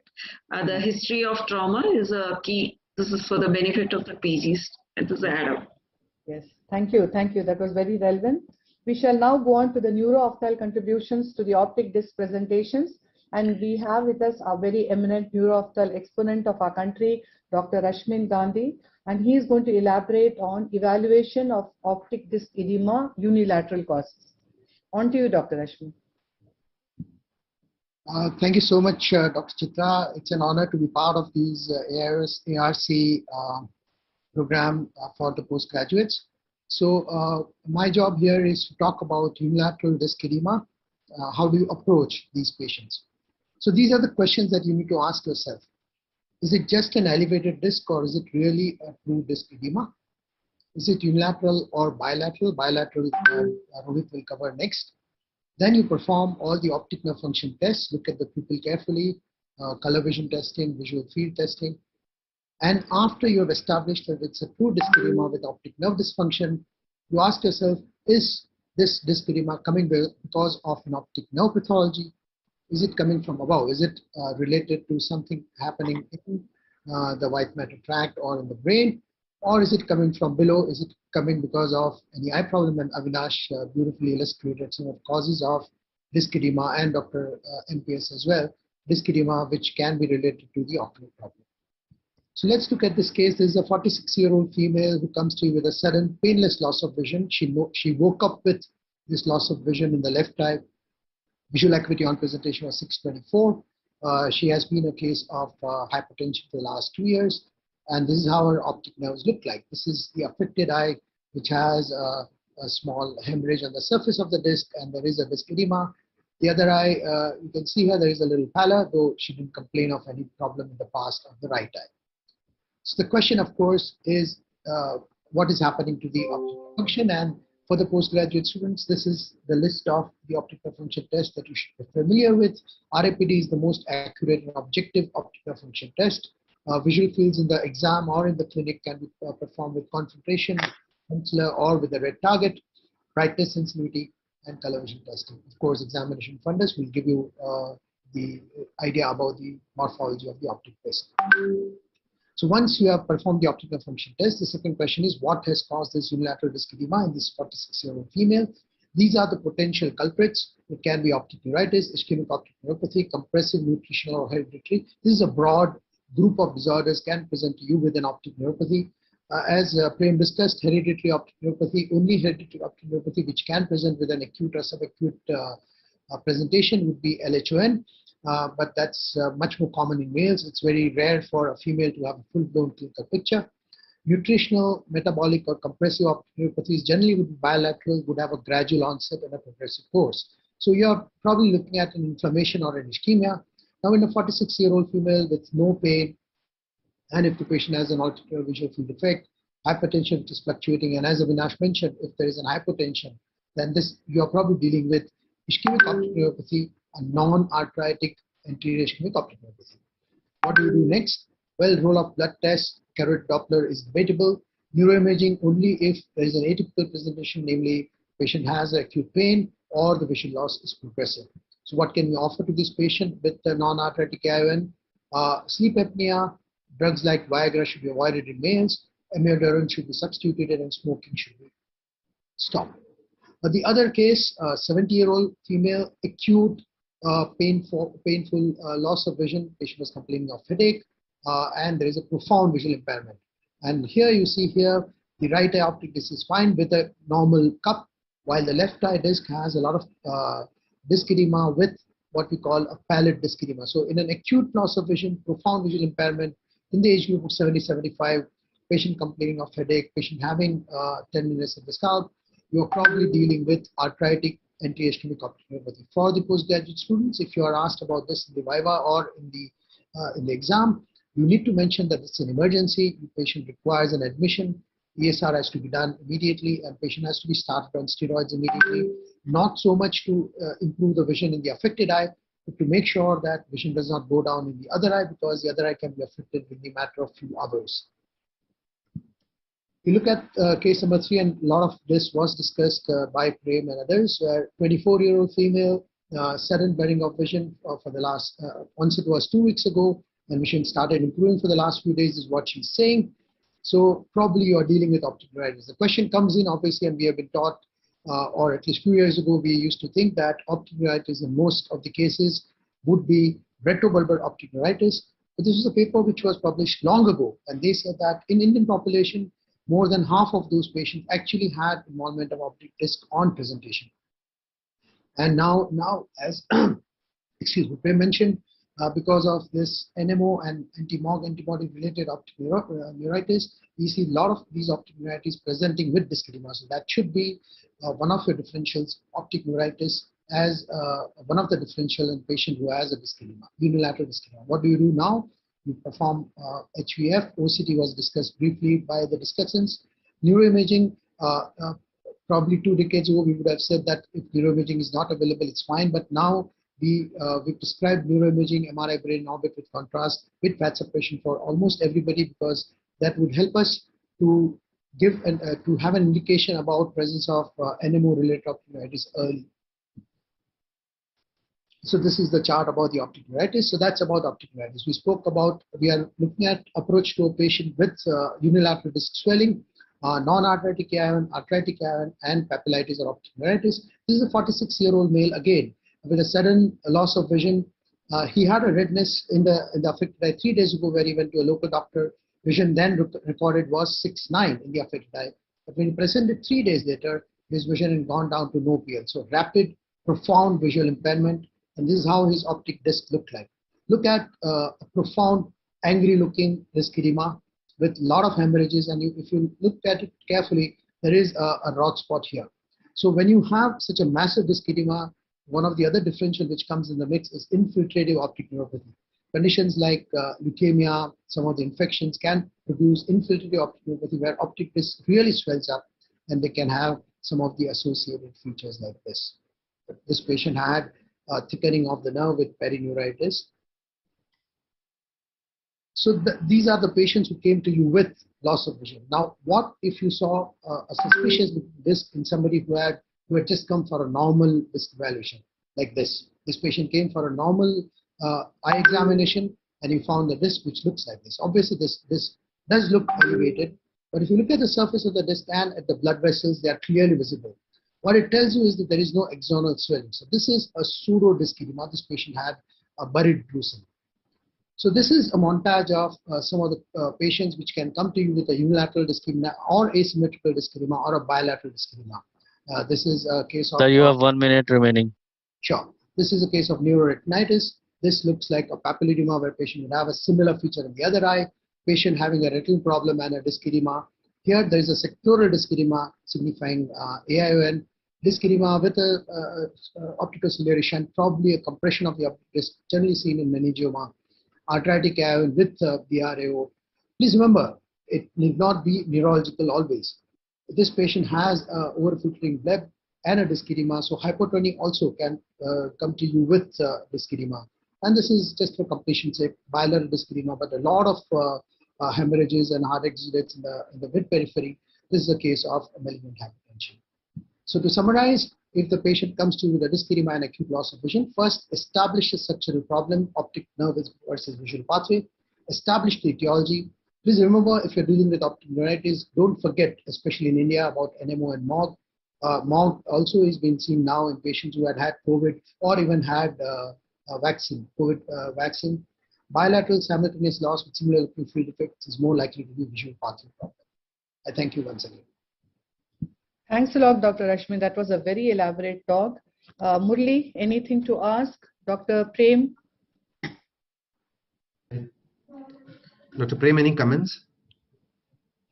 No, I think this built on some of the points that were made already for the PG's sake, that it's very important to ensure that you take a good history, that you correlate what you're seeing on exam with the historical findings in order to try to narrow down what your differential diagnosis might be and to find the right cause. And I think that this was a great introduction to what you do first. It's a very complex topic, of course, as to how you branch into evaluating the different diseases and treating them. But there's a very nice initial approach to the patient. Dr. Chitra, can I make a comment? Yes, yes. Yes, Dr. Jyoti. Yeah, so I think because it's for PGs, I like to reiterate that when you're talking about RAPD, it's a relative afferent pupillary defect, which means with relative to the other eye. So in a short time, if the RAPD disappears, because normally it takes about 2 to 3 months for the RAPD to resolve. So expect that the other eye is also developing. So then we are looking at an asymmetrical bilateral involvement. That's first. Secondly, in a case with hypertension, a person is on treatment, ask for whether the medicine is being taken in the night, because possibility of nocturnal hypertension is common, and these patients can have a risk of any ion, especially when you're taking history. This becomes important. And finally, if you have a patient with neuroretinitis, like a presence of macular star, then it's unlikely that patient has a demyelinating optic neuropathy. So they are unlikely to develop MS. Thank you. Yes, thank you. In non-arthritic ischemic optic neuropathies, I mean, is the nocturnal dose of antihypertensives important, or is a 24-hour BP recording important? I mean, what can we do to prevent the fellow eye involvement? Yeah, absolutely. As Avinash mentioned, it is presumed that these patients have a loss of autoregulation. So that little bit of hypotension that physiologically patient get, and if he's already on antihypertensive in the night, that hypotension generally is compensated by autoregulation. But if the autoregulation is not functioning, these patients can have edema, and that's the reason why there is a crowded disc and they wake up with the loss of vision. So I think this is something which you need to discuss with the physician to make sure that you are suspecting that patient has NAION because of a nocturnal hypotension, and then you can deal with it. All NAION, you need to get the physician on board because they all have vasculopathic risk factors, and NAION is developed because of vasculopathic risk factors not being under control, and it has to be controlled very well. I will mention one thing about the nocturnal hypotension and nocturnal antihypertension. Large meta-analysis that came out of Scandinavia that showed decrease in cardiac death and adverse events in the patients who took their blood pressure medicine at night, but not in the morning. So it's important, again, to have the patient's physician on board because changing their medicine to the morning may actually negatively affect their health overall. So just again, not a decision we are going to make, but to make sure that the other physicians involved understand the issues too. So then I think we go on to our next talk. We have next Dr. Rohit Saxena, who's a professor of ophthalmology, All India Institute of Medical Science, senior consultant, Neuro, and member ARC North. And he's going to be delving on evaluation of optic disc edema in a bilateral situation. On to you, Dr. Rohit. I guess I'm audible. Yes. So I'll be talking on bilateral disc edema and some definitions we start off with so that we know what we're talking about. So optic disc edema is true disc swelling due to any cause. Papilledema is true disc swelling caused by raised intracranial pressure, although we often interchangeably use these, but essentially if you use the word papilledema, you're kind of meaning that there is a raised intracranial pressure. And pseudopapilledema is an apparently swollen disc which is not due to axonal swelling or any fluid accumulation in the disc. So these are what we usually use when we are giving terminology. So if you have a disc edema, you have a patient with disc edema, we've talked about unilateral, bilateral. So you have bilateral, the most common causes being pseudopapilledema, papilledema, grade 4 hypertensive retinopathy, occasionally bilateral papillitis, and not so uncommon in our settings. Compressive optic neuropathies has been discussed, and others like uveitis, infiltrative, has also been mentioned in the discussions previously. The most important thing when you're looking at bilateral is that they require a systemic and a neurological workup to come to a diagnosis. On the other hand, if you have a unilateral disc edema, essentially meaning that the other eye is normal, well covered by Rashman, so you can say whether it's hyperemic or pale. And of course, if the other eye is an optic atrophy, so essentially again, you're back to the thought that there may be a disorder that's bilateral but affecting asymmetrically, like you would have in compressive lesions that may be involving the chiasma, so one eye gets affected much before the other, or of course it could be unilateral abnormality like ischemic optic neuropathy or optic neuritis, involving one eye first and then goes on to the other eye. So that's how I would tend to approach any disc edema. So first thing you suspect a bilateral disc edema, a papilledema possibly. So could it be a true or a false papilledema? The key features are that vision, of course, initially would be normal in both, but over time you'll see it deteriorate in papilledema, but in pseudopapilledema it remains normal. Pupillary reactions are again normal initially in both, but may be affected later on in papilledema. You have but the key features is a small cupless disc, the absence of any features of edema or any features suggestive that there was old edema. The vessels are normal and not obscured. The vessels may be abnormally branching, may appear to rise from the disc abnormally. You may have the presence of a lumpy, bumpy disc like a scallop disc. And of course, if you want to see, then on an OCT or an fluorescein angiography, you would not see disc edema. So this is how you would see some features here. There is true disc edema, the vessels are obscured, there are a lot of hemorrhages, exudates. On the other side, while the disc margins do not appear sharp and you do not think that there is a clear margin, but you can see that the vessels are normal, there's no obscuring, there are no hemorrhages, there are no exudates, cottonwool spots. So This is the initial look when you're looking at a true versus a pseudo disc edema. So this is exactly what a papilledema or a true disc edema would appear like. Now again, another case where you believe that there is some blurred margins bilaterally, it may be papilledema, but you look at all these hemorrhages and exudates, they appear to be very far removed from the disc. So some of them are overlapping, but a lot of these issues are away from the disc. So this is not purely primarily a disc pathology. This was a patient of grade 4 hypertensive retinopathy who presented it to us and was kind of diagnosed outside as raised ICT. So you have a patient of papilledema. The clinical features would be if there is a raised intracranial pressure, nausea, vomiting, headache. There may be associated nerve palsies, particularly 6th nerve palsy, which may be bilateral. There is usually no significant visual loss till chronic stage, except of course you may have an enlarged blind spot or a gradual constriction of the fields. So it is important to do a full field analysis or even a confrontation fields to get you an idea of how the fields are there. Also, they may have transient obscurations of vision, which they will comment upon or which are important, and it becomes an important signpost of raised intracranial pressure. You could have it early when there are just early blurred margins where the margins are not very clear or the vessels are just obscured or just there is a bit of hyperemia. Over time, it gets established where the margins become extremely difficult to identify. There are a lot of exudates and hemorrhages. It can go on to a chronic stage where the edema starts coming down, but you have signs of old edema. And finally, of course, atrophic, where you have secondary optic atrophy with a dirty white looking disc, with a lot of features suggestive that there was some swelling of the optic nerve head in the past. Like I said, the fields could be just an enlarged blind spot or a peripheral field constriction.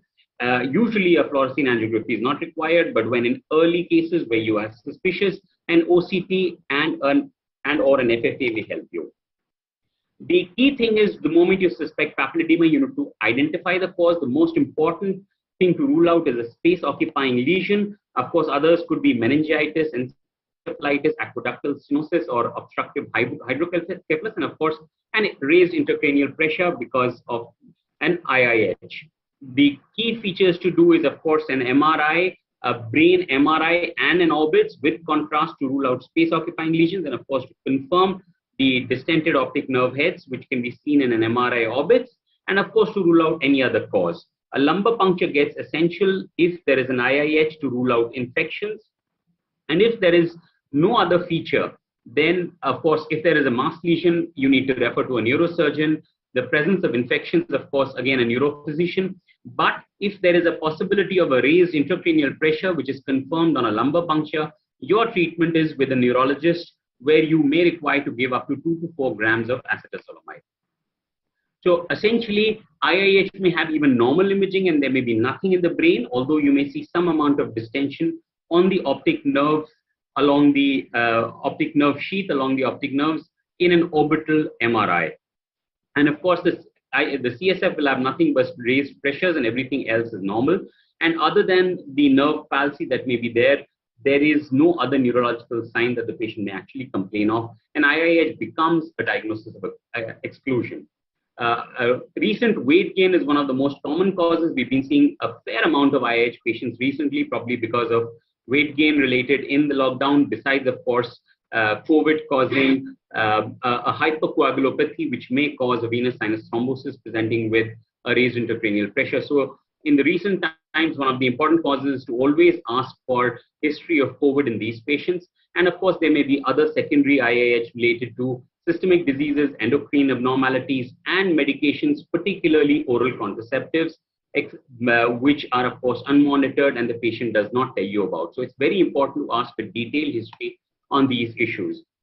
They may present with headaches, transient visual obscurations, diplopia, and tinnitus. And as I said, neuroimaging becomes the key investigation. You have 1 minute remaining.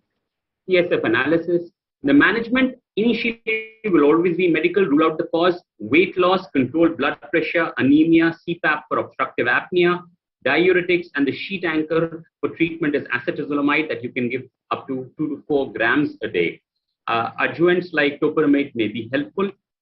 And the options are surgical if the medical treatment does not control the IIH and the patient continues to lose fields. If patient has predominantly headache, an LP shunt or a VP shunt becomes a much better option because headaches don't get treated by an optic nerve sheath fenestration. Dr. Jyoti, of course, will talk about ONSF, but if the patient is losing fields without any other headache or major problems, then an ONSF to preserve the vision is very, very helpful. And of course, is something that is extremely beneficial to prevent vision loss, progressive vision loss. So thank you very much for the opportunity, Dr. Chitra. Rohit, very basic questions for the postgraduates. What would you like to tell them about the features of splinter hemorrhages in papilledema? Splinter hemorrhages would usually be associated with the disc edema. So if you have splinter hemorrhages, you're sure that it's true disc edema and not pseudo disc edema. And if you have splinter hemorrhages, very rarely they are associated with brucin. Very rarely they may be, but if there are multiple splinter hemorrhages, you're almost sure that you have. Of course, if it's present bilaterally, it is secondary to raised intracranial pressure. Of course, if it's unilateral, then you need to rule out the unilateral causes of splinter hemorrhages, which would also include early glaucoma.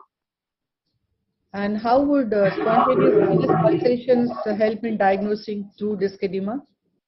So absence of spontaneous venous pulsations help us in a way that they tell us that there is raised pressure. However, the absence does not actually, it's not that they're not present is diagnostic. So it's not something that is helpful, but if they are present, then you virtually have ruled them out. Chitra, just to add, if there are absence of induced pulsations, that is more significant for papilledema than the spontaneous ones. And also, splinter hemorrhages within 2 disc diameters is more specific of papilledema. Right, so they need to be continuous with the disc pathology. So like I showed in that photograph, if you have it, you have a clear normal looking retina in between the hemorrhage or an exudate and the normal looking disc, then you need to actually consider that cause may be something else. So it could be, an abnormality in a vessel in that region. So whether diabetes, hypertension, infiltration, infection, those are your differentials then. Murli, you have any questions for us? Yes, Dr. Rohit, you mentioned that acetazolamide is given in a dose of 2 to 4 grams a day. So this is quite a high dose. So anything that, because most of us have switched to taking over from the neurologist because neurologists usually give 50 milligram like that. And yes. Would you recommend any blood tests to be done for follow-up? So on follow-up, yes, of course, before you start on a lower dose. That is definitely true. We don't start these high doses at the very beginning. But if the edema is very severe, then up to 2 grams is something we very usually go up to. But yes, on the first 2 weeks after you've started such high doses, you need a kidney function test to make sure that there is no. But also once you start escalating dose of acetazolamide, you need to do a KFT because there should not be abnormal KFT to start off with, which was missed in the early periods. So that is something, yes, you need to follow up. And of course, we add potassium syrups along with that, tell them to take adequate amount of potassium in the form of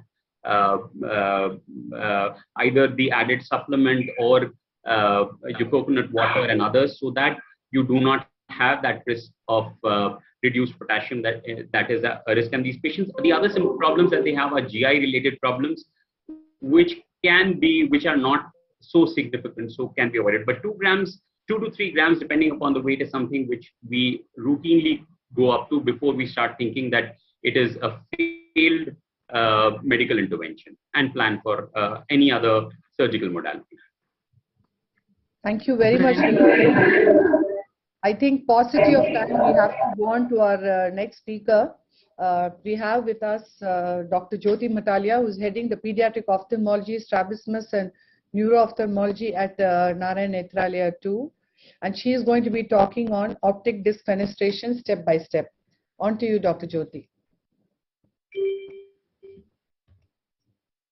Yeah, thank you.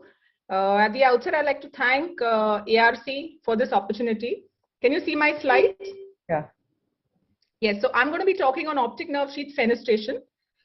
This was introduced by G. Wecker, which is an incision on the optic nerve sheath, a simple procedure that creates a fenestration, basically to relieve the target organ, that is the eye, of the pressure-related effects by creating a diversion where it matters the most. Now, what are the indications? Definitive, when there is papilledema in IIH or CVST.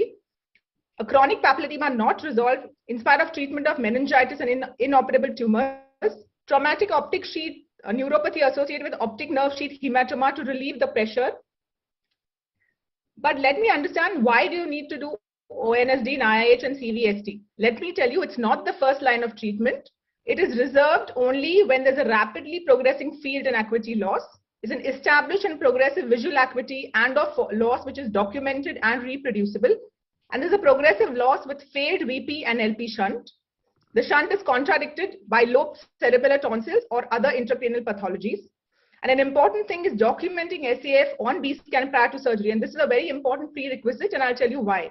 But before we move on, let me explain to you that B-scan we've already reported in Neurology India in 2015 as a role for ultrasound in idiopathic IIH, where we look for the crescent. The thin arrow shows the presence of hypoechoic, indicating there is presence of fluid.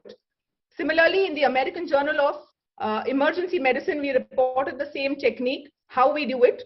So what is the reason for doing it? As you notice, once the CSF is produced, it moves in the subarachnoid space, which is right around the optic nerve head.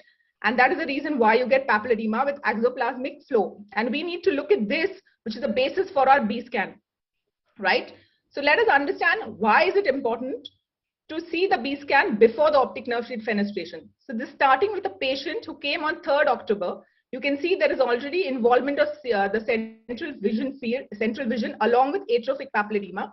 If you see, there is elevation as noticed on the OCT, and similarly the field, so absolutely nothing on 24-2 and the macular field also. So you can understand it's such a tiny visual field.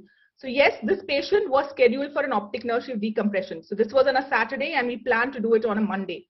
But every patient, I do a preoperative B-scan to ensure that before I go in, there is a cuff of fluid. Otherwise, I'll be directly slicing the nerve. So incidentally, on Monday, I see there is absolutely no fluid, which when compared to the one on Saturday, there was fluid. So when asked the neurologist, they told me that they actually had done an LP and 35 cc of fluid was removed. So what we need to understand is we cannot go in and do a constant MRI, but this B-scan helped me avoid the surgery because the LP, which doesn't happen regularly, did cause the fluid around the nerve to completely resolve. So let's see what the procedure is. Yes, you can do it under general anesthesia or local anesthesia if you're doing one eye or both eyes.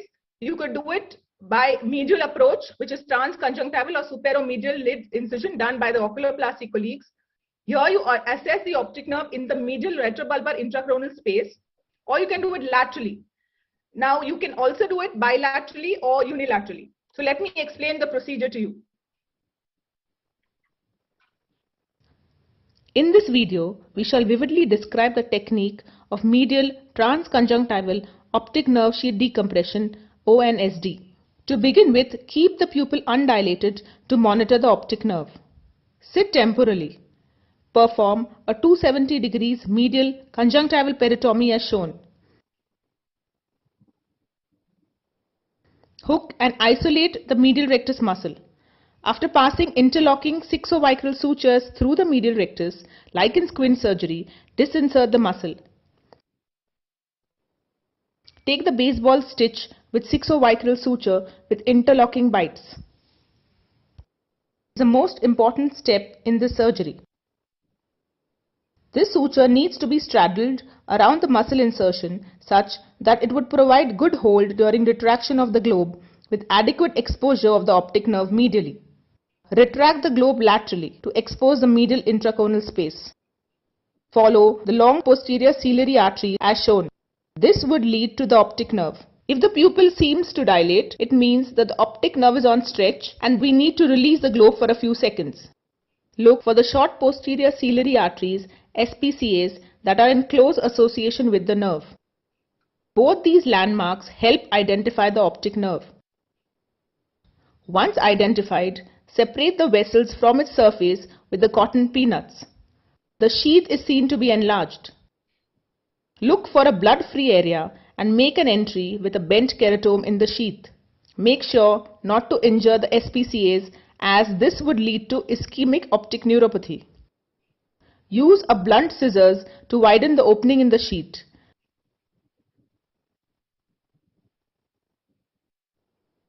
Remove the baseball stitch.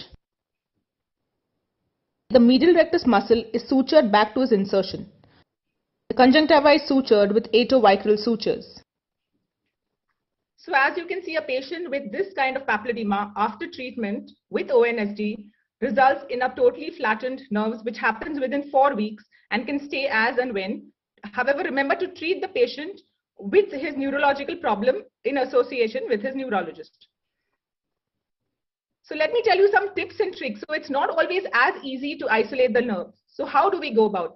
First, instrumentation. I use these neurosurgical retractors. As you can see, there are various sizes and they're highly malleable. So you can fold them, bend them the way you want so that they fit into the space so for you to allow. So this is added onto your trolley. In addition, don't forget these small things like cotton peanuts, because in this wide, deepened space, you need something to help push the short ciliary vessels. Now, another important part of the technique is the baseball stitch. As I said, this has to straddle the medial rectus front, back, and on either side so that the entire muscle insertion is in your hands. It's like riding a horse and you need to see. So look at here, we've already isolated the nerve, and as you move the baseball stitch to and fro, you can actually see that the nerve gets more visualized.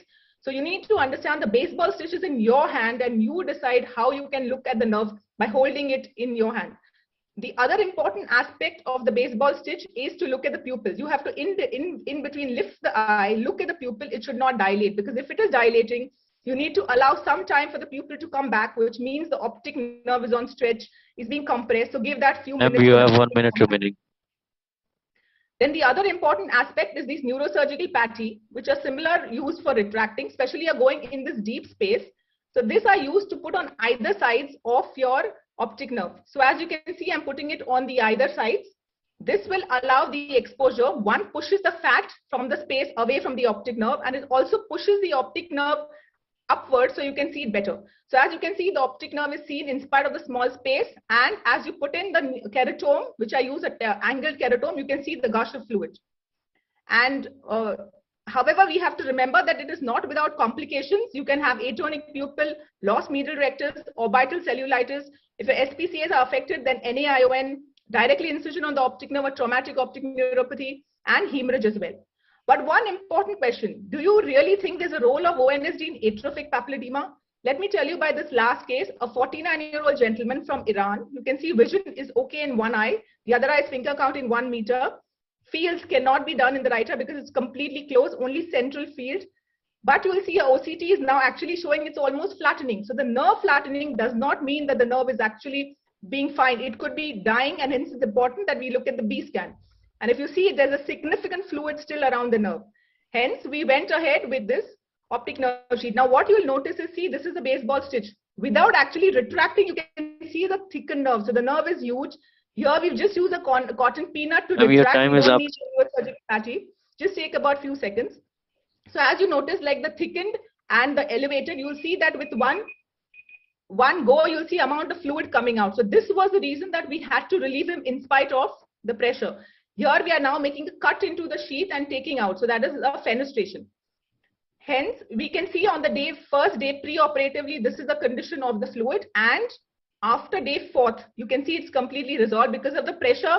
The whole fluid has completely gone, and now the vision is intact. In fact, he called me 6 months down the line from Iran saying that he's happy his vision is resolved. Otherwise, he came with a gradually loosening vision. So finally, to say, how do you choose the right case for ONSD? Vision loss, acuity, and field loss. If it's severe loss, you have to go with ONSD first, shunt later.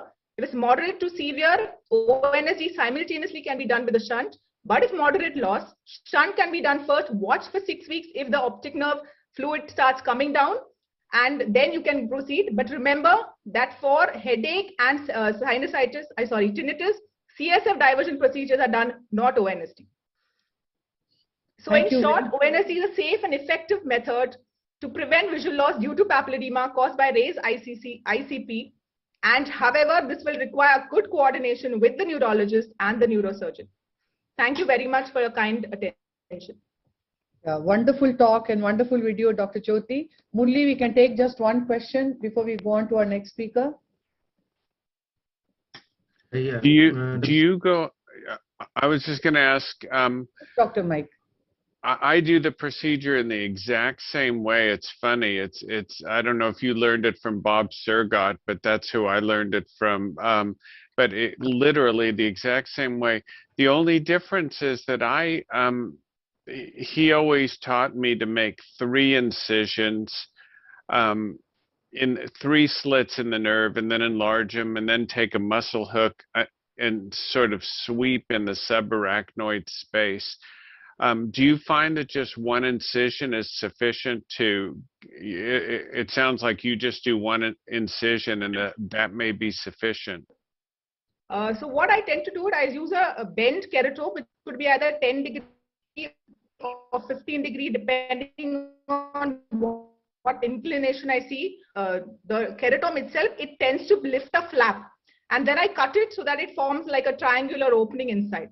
And you're right, I take a blunt instrument or even a iris reposory to break the additions, because in long-standing cases, there may be little locules and formed, and you need to have to break it. Otherwise, it'll be just one area that you've actually opened.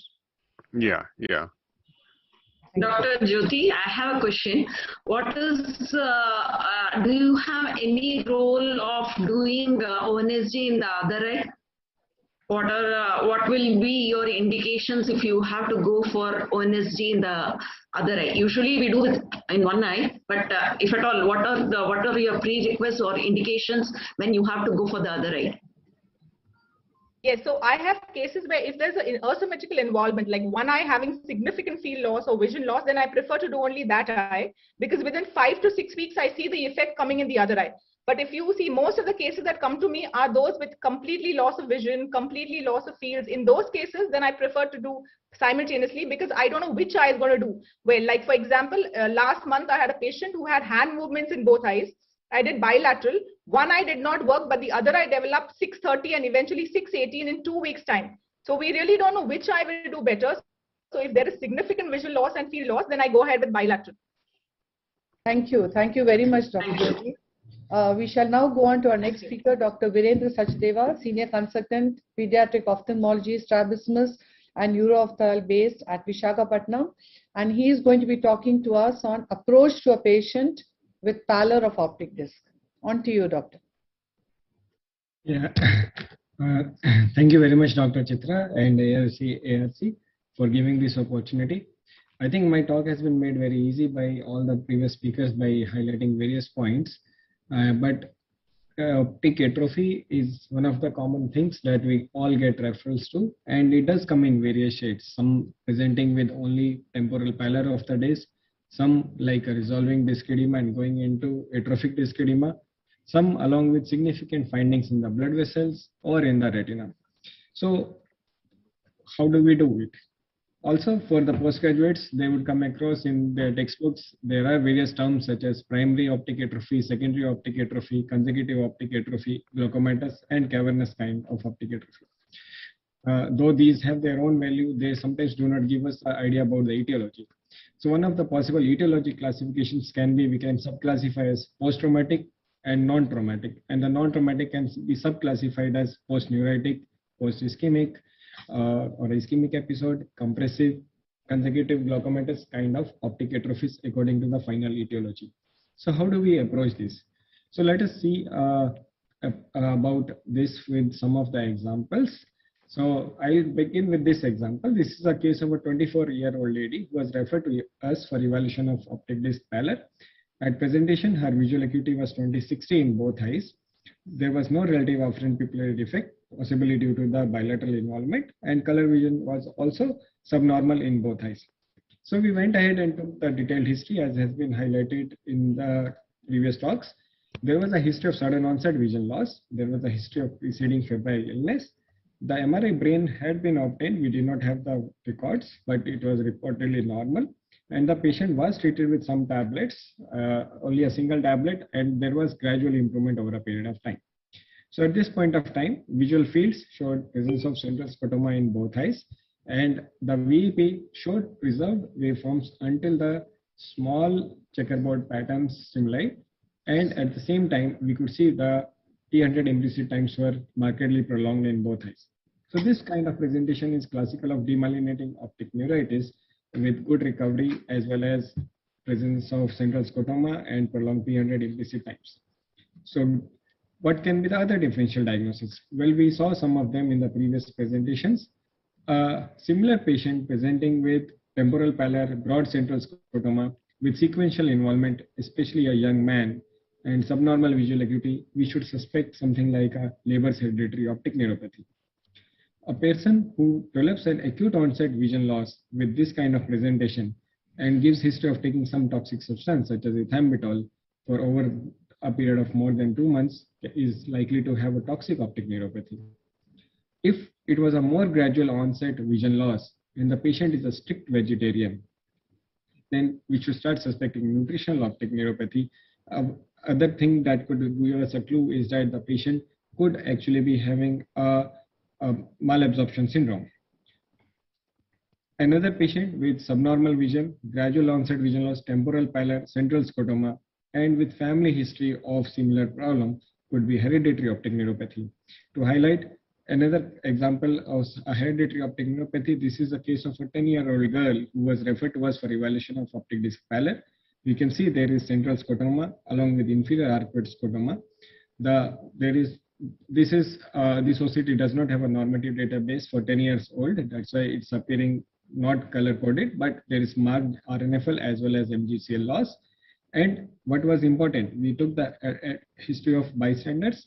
So there was history of diabetes mellitus, there was sensory hearing loss and parental consanguinity. So we suspected autosomal recessive hereditary optic neuropathy, and patient tested positive for the Wolfram gene mutation. So the temporal pallor, we have at least 4 or 5 differential diagnoses. The pattern 2, again with temporal pallor, but if it is asymmetric, for example, you can see in the right eye there is mild temporal pallor, but left eye there is a moderate temporal pallor which is more marked. If the visual field comes as like a bitemporal hemianopic field effect, we are suspecting a lesion very close to the chiasm. So it could be a pituitary macroadenoma or a craniopharyngioma, and even in the case of children could be chiasmal gliomas. So neuroimaging will be mandatory in this category of patients as the first line investigation. Coming to the pattern 3, we see this patient, a 10-year-old girl who was recently diagnosed with a vision loss in left eye 1 month ago. Best corrected visual acuity was 20/20 in right eye and only light perception in left eye. Anterior segment was normal, there was RAPD in left eye, but see the fundus. Apart from optic atrophy, we see diffuse attenuation of arterioles as well as pigmentary changes over the posterior wall and even extending to the mid periphery. So this patient is actually highly suggestive of a vascular occlusion kind of pattern, and this patient had an ophthalmic artery occlusion. These patients do not need neuroimaging, but rather work up for the evaluation of vasculopathic risk factors. Look for hypertension, diabetes, dyslipidemia, hyperhomocystinemia, and abnormalities of the cardiovascular circulation. The other things which can present like this are status for central retinal artery occlusion and status for non-arteritic anterior ischemic optic neuropathy. Coming to the pattern 4, look at the discs here. This patient has a grayish looking disc, mild pallor over there, as well as this could be more marked pallor as well. But see the characteristics of the blood vessels. We see that there is attenuation of blood vessels. There, more importantly, we can see that there is diffuse RPE changes over the peripapillary area, so marked in the circle over there. So this pattern is highly suggestive that this patient had a swollen disc sometime, and it's a characteristic of post-papilledema optic atrophy. When you suspect this, look for the possible etiologies in the CNS, and neuroimaging will be again mandatory. It could be status for tubercular meningitis, obstructive hydrocephalus. It could occur following Arnold Chiari malformation with secondary intracranial hypertension or fulminant IH. So the previous pattern would definitely require neuroimaging. And the pattern 5 could be where the clue lies within the eye. So if you see presence of temporal pallor along with marked changes in the retina, chororetinal atrophy, signs of vasculitis, as were discussed beautifully in previous cases, this could be a consecutive optic atrophy. So do a good detailed fundus examination, look at the fundus as a whole, and again neuroimaging will not be required. These are secondary primarily to retinal degenerations, and some of the things could also be signs of neurometabolic disorders. And especially in young children, we should. You have 1 minute remaining. Sure, thank you. And we should look for systemic features, failure to thrive, nystagmus, systemic manifestations. While we look at this, we should always be aware that there could be mimickers of optic atrophy, which could be missed on an indirect ophthalmoscopy, but a good high magnification can show it's not an optic atrophy, but actually something like optic disc hypoplasia. And it is important to get a good magnified view.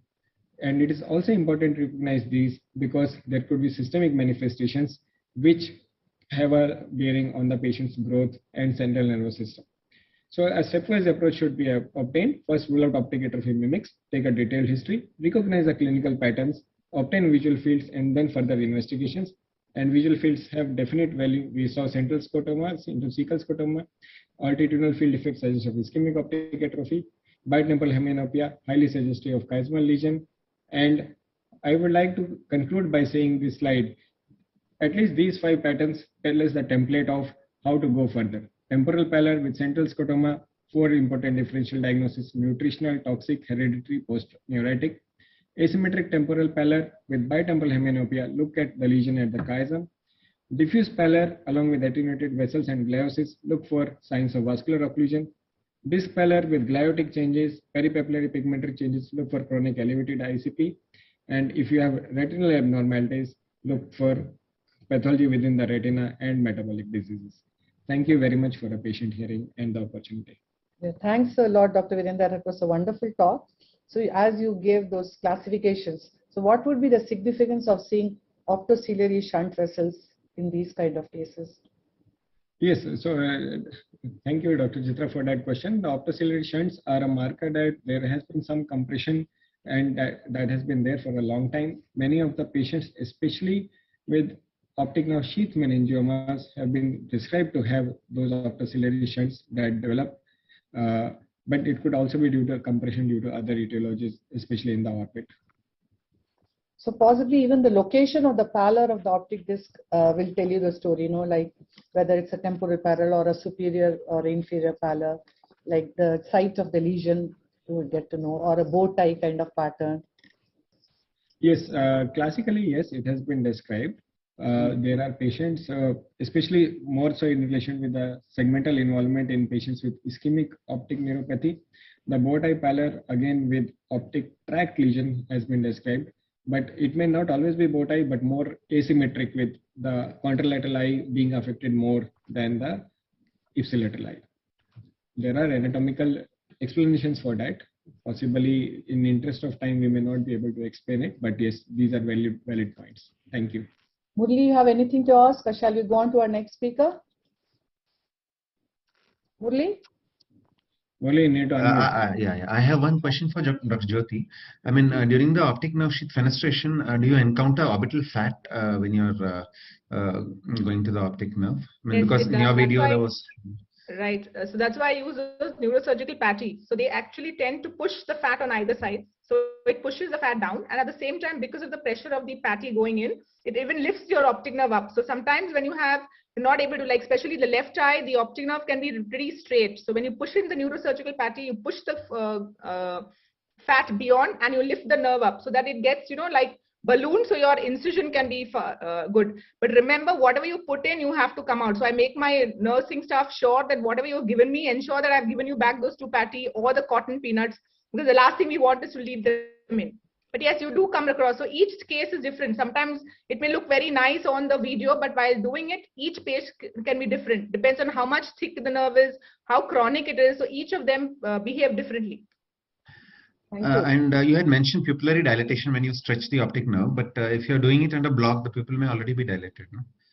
Yeah, so my cases are usually under GA. Yeah, that's the point. But what I feel is when you're doing it, whatever the situation of the nerve is it increasing beyond what you have?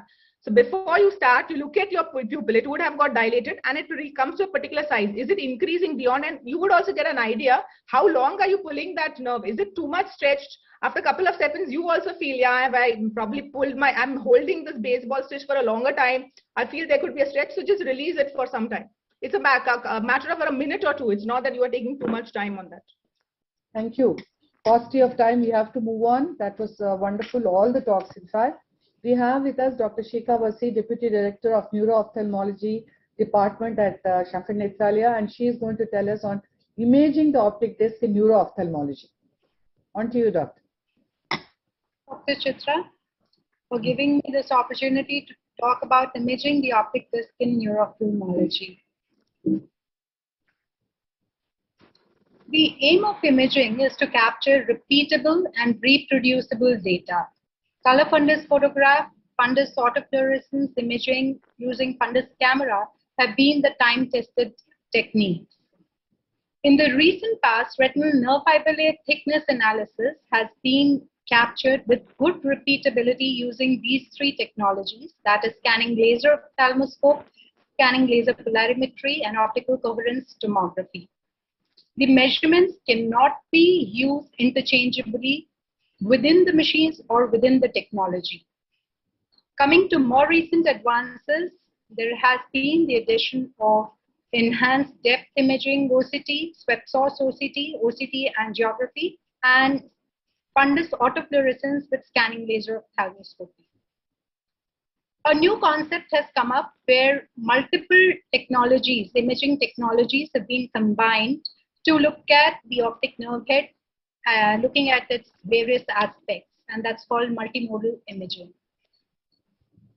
In our neuro-ophthalmology clinic, the imaging, optic disc imaging is done using, we have the options of Cirrus by Zeiss, Spectralis by Heidelberg, and we have Atlantis by Topcon. It's a swept source OCT machine. It is a high definition OCT machine, gives a wide field imaging, and the Spectralis, it gives the multimodal imaging option as it has OCT and scanning laser ophthalmoscope both in one machine.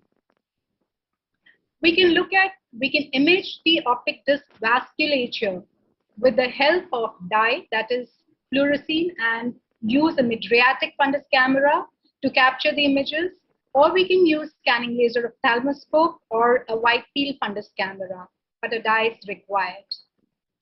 Recently, we can do the same using OCT angiography. There's no dye required.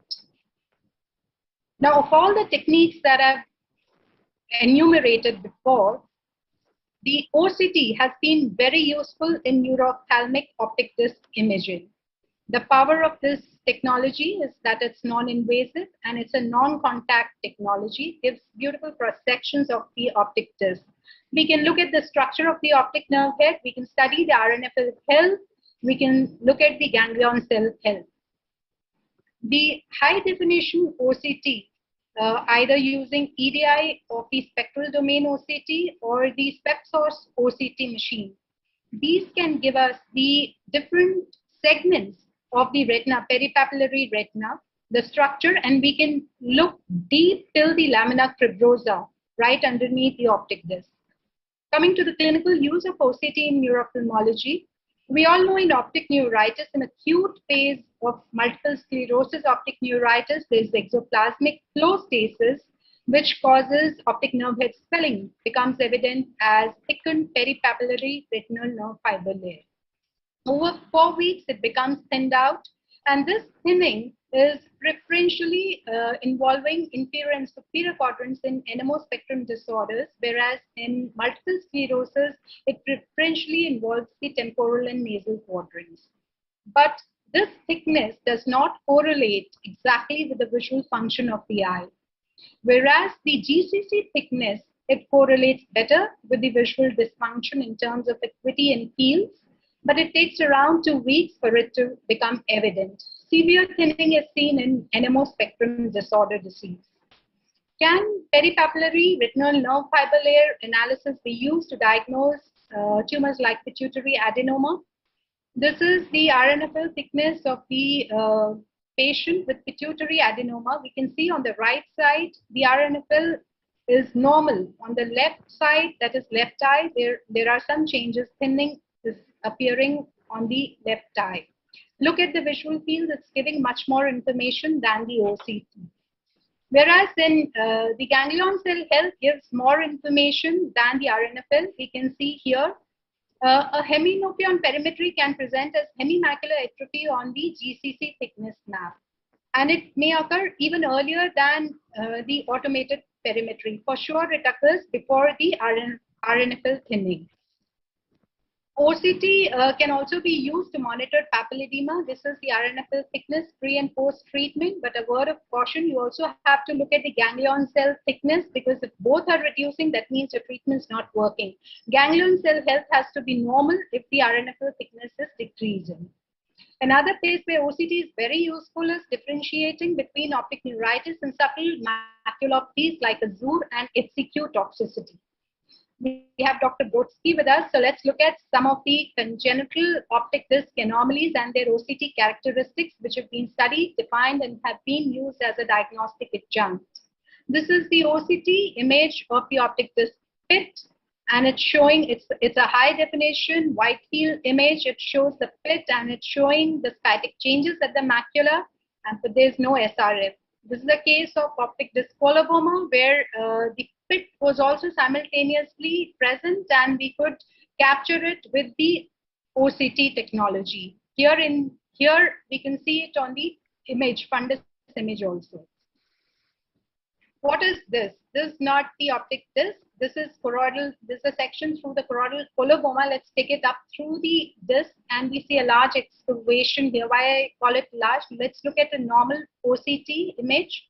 And in comparison, the upper image is showing there's a deep excavation, which is not glaucoma, feels is normal. So this is an aborted disc coloboma.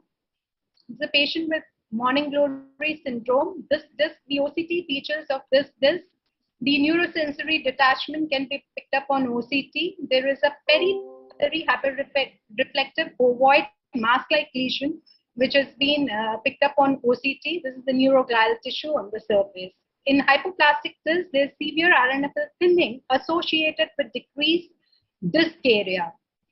Coming to the OCT in optic disc drusen's and pseudopapilledema, this is my publication in 2014, where we described the presence of a hyperreflective echo in the subretinal space in patients with pseudopapilledema.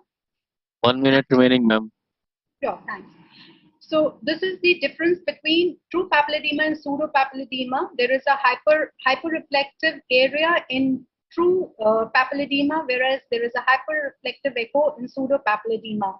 But with the emergence of better high definition imaging technology in OCT, the drusen has been defined as a hyporeflective area with hyperreflective pronated margins. A consortium was formed to study it. It's given a protocol.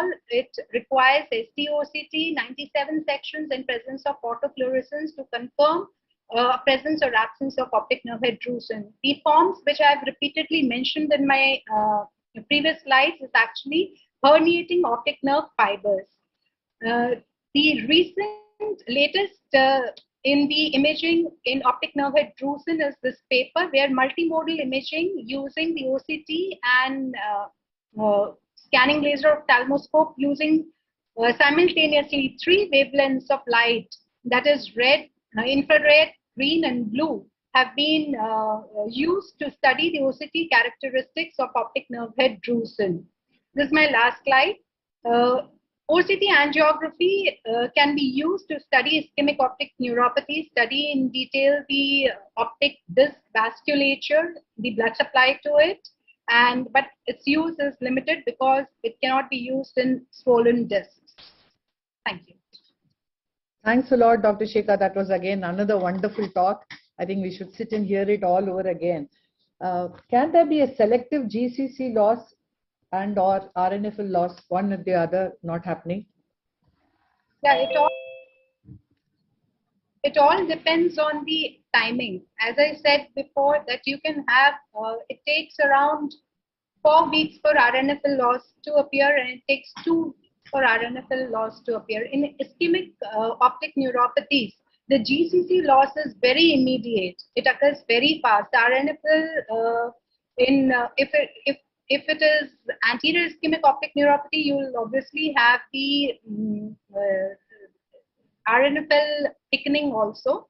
But the thinning part of RNFL, that takes time. So when we are talking about changes in RNFL and GCC, it is the thinning which has any implication, and it occurs sooner in patients. It's more evident in GCC than in RNFL. I've already shown my patient with pituitary adenoma, where the GCC was affected and RNFL was normal. Yes, yes. Murli, you have anything to ask before we go on to our the appearance of optic disc drusen, Rupshika. I mean, does it depend on the stage of the drusen? Like only after calcium deposition, the hypo dense with hyper dense crenated margins come on. Is that true? I mean, the stage of the optic disc drusen will determine the appearance on OCT. Is that true? Yeah, that's what Murli, the consortium has defined the optic disc drusen as a hyporeflective echo surrounded by a hyperreflected crenated margin. That is the description of a calcified drusen. What happens in certain cases of pseudopapilledema, especially in children, the drusen is not calcified. And in those cases, what we see is forms. These are, you don't really capture these drusens. What you see is these herniated axons. So we are not able to pick up drusens in all pseudopapilledema. Thank you, Dr. Shekha. So we shall now go on to our keynote address. We have our most eminent Professor Michael Brodsky, an individual of global recognition, consultant of Department of Ophthalmology and Neurology from Mayo Clinic, a world authority on pediatric neuro-ophthalmology. He would be talking on congenital anomalies of the optic disc, approach to diagnosis and management. On to you. Sorry to have inadvertently kept you as the last speaker, but we all are there looking forward to hear you. Thank you very much. Can everybody hear me okay? Yes. Yes. Okay. What a wonderful conference. I've always sort of lived. I remember, you know, Bill Hoyt, I used to visit him, and he said as he was getting older, you know, and sort of moving out of neuro-ophthalmology, in other words, and getting toward retirement, he sort of pictured himself as he got older going down into this vortex that was the optic disc. And so it's kind of what this conference reminds me of. It's this, we're all within this vortex that's sort of pulling us in, and we share those common features. My talk might run over by about 5 minutes because I wanted to throw in some neat, juicy stuff. But it's an honor to be asked to cap off this session with a whirlwind tour of the congenital optic disc anomalies. What I love about this topic is that so many of the optic disc malformations that we diagnose in clinical practice are predictive of specific anatomical, neurological, and systemic abnormalities. Your slides are not moving. Oh, no, that's okay. I haven't moved them yet, but thank you. Hopefully they'll move. We'll know soon enough. And it's just amazing how often this tiny area of optic disc tissue can be used to predict medical treatment. So let's look at a few of the major congenital optic disc anomalies. No, they're not moving. I don't know why. Oh, there we go. Okay. Well, first of all, let's start off with optic nerve hypoplasia, the most common congenital optic disc anomaly encountered in clinical practice. You can see how this condition was not recognized until really close to the mid-1940s, because most cases were called optic atrophy. And you can see how many people would look at this and call it a normal optic disc with a central white cup, whereas really there's almost no optic disc. So what you see here is these tiny optic discs surrounded by this sort of dirt area of RPE, creating the double ring sign. And the double ring sign is really the disc in the middle and the RPE and sometimes the choroid coming in over the lamina cribrosa, So the outer margin is the normal lamina cribrosa, but then the RPE sort of creeps in centripetally and encroaches and sort of hugs the optic disc. And so that's the double ring sign that makes it look like a normal optic disc with a cup in the middle. And sometimes the disc can be pink in the middle, and sometimes it can be atrophic here. So you get optic atrophy coexisting with optic nerve hypoplasia in some cases. And generally, it's thought that the later in gestation the injury occurs, the more it tends toward optic atrophy, whereas earlier on it would just be a small but pink optic disc in the middle. One clue is this selective venous tortuosity that you see. That's really common with optic nerve hypoplasia, and it's thought that maybe the vessels are programmed normally, but there's less retina to perfuse, so you effectively get some shunting of blood into the veins. I'm not sure that I buy that, but that's the hypothesis. You can see the total absence of retinal nerve fiber layer, and there was no light perception in this patient, but vision can range from 20/20 to no light perception. And as we'll see, it doesn't always correlate with the apparent size of the disc, except in extreme forms. You know, if it's very mild, it's usually normal. If it's very severe, it's usually severely affected. But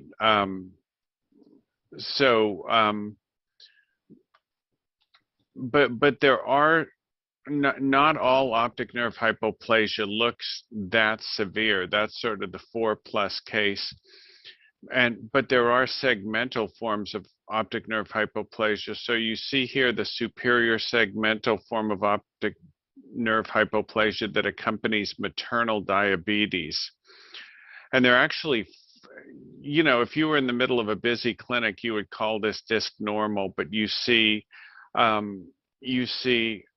relative pallor of the superior disc compared to the inferior disc. You see that the exit of the vessels is sort of kissing the superior margin of the disc. It's superiorly displaced.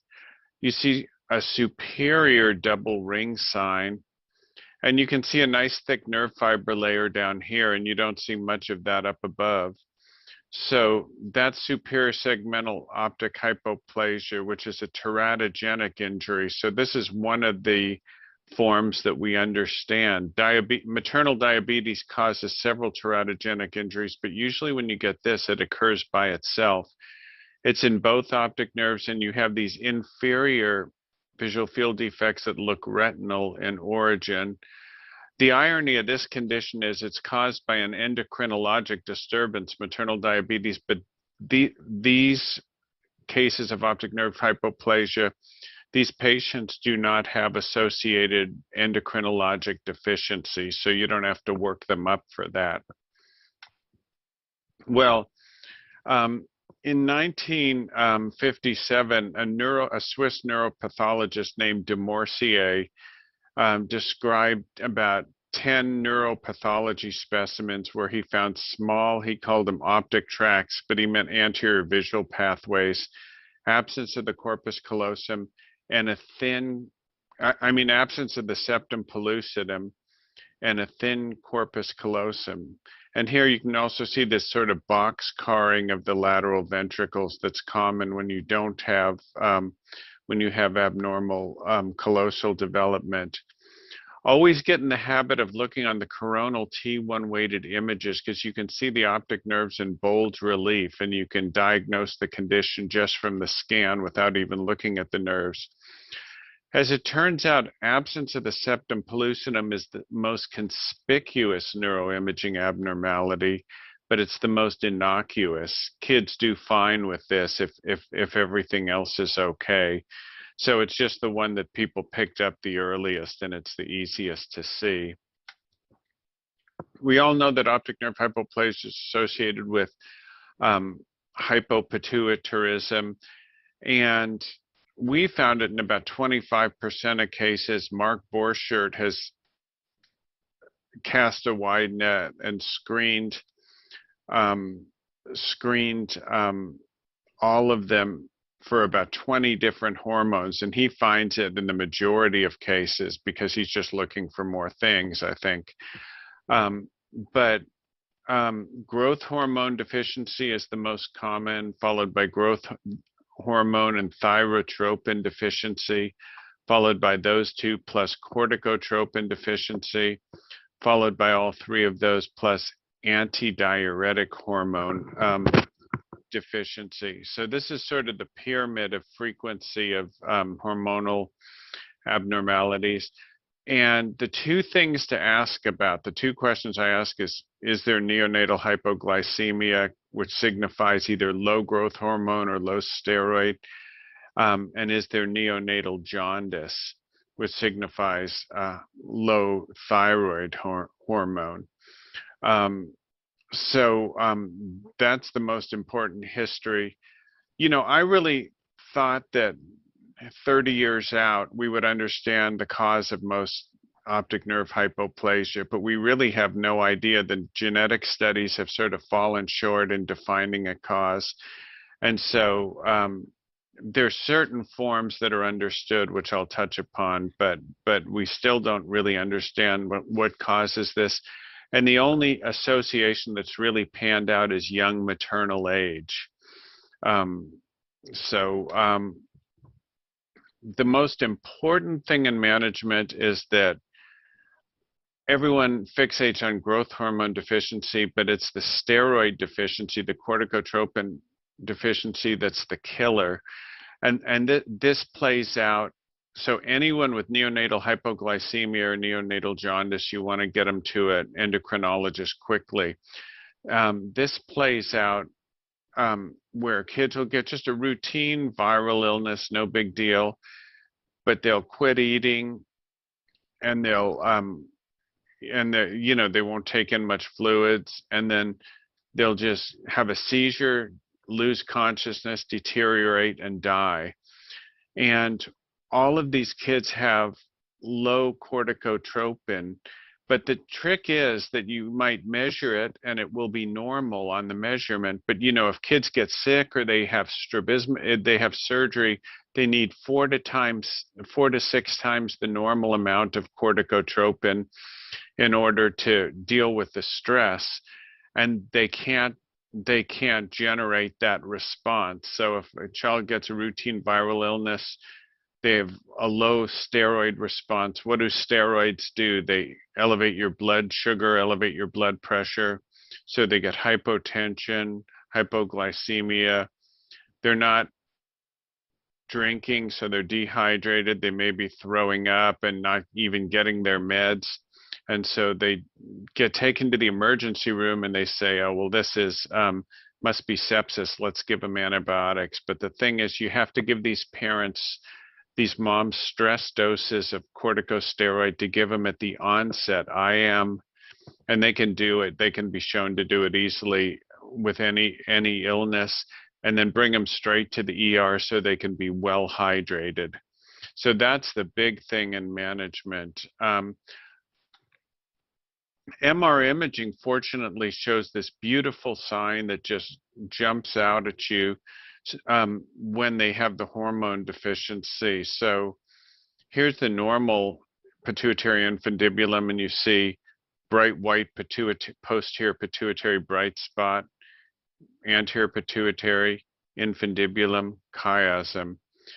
In posterior pituitary ectopia, you get no posterior pituitary bright spot, no infundibulum, and this ectopic posterior pituitary bright spot up there.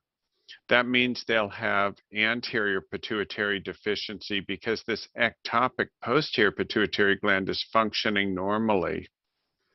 So let's say you see the same thing, but there's no posterior pituitary gland up here or down here. That means they won't have posterior pituitary dysfunction, and they'll have ADH deficiency, so they'll get dehydrated really rapidly.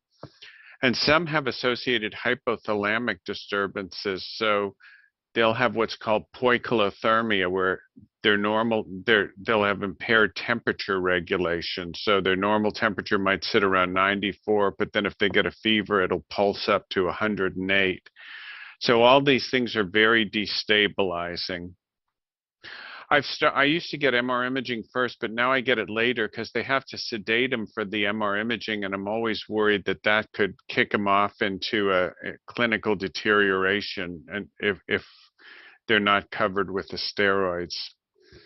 About a fourth of the kids have hemispheric abnormalities called schizencephaly, which is this abnormal gray matter lined cleft that extends from the cortical surface to the lateral ventricle, and it's dysplastic gray matter. So, and these kids do terrible neurologically. They've got seizures, focal neurologic deficits, hemiplegia. So that's the hemispheric abnormalities are what determine the neurologic prognosis, and the posterior pituitary ectopia is what determines the endocrinologic prognosis. And then the other thing is you see all these premature kids we see with retinopathy of prematurity. A lot of them have periventricular leukomalacia, which is these white matter lesions in the occipital, in the optic radiations at the occipital horns and also at the frontal horns. You know, the leg fibers hug the frontal horns most closely, and so these lesions cause paraplegia. So they come sort of clomping in, they're a little pigeon-toed, and but they can have routine optic nerve hypoplasia, and that's because of transsynaptic degeneration. So you get these lesions, and if you get lesions after birth in your occipital cortex, you wouldn't get optic atrophy because it's retrogeniculate, it's postsynaptic. But if you get it in utero, you do get dying back of axons. But what's weird in this condition is often it manifests as pseudoglaucomatous cupping, because by the time it's late gestation, the So you have 1 minute remaining. Sorry. Oh, okay. I had said that I was going to need to go over by about 5 or 10 minutes, and I don't need to do that unless you want me to, but otherwise I could stop here. So just let me know. You get these normal size scleral canals, they've already formed.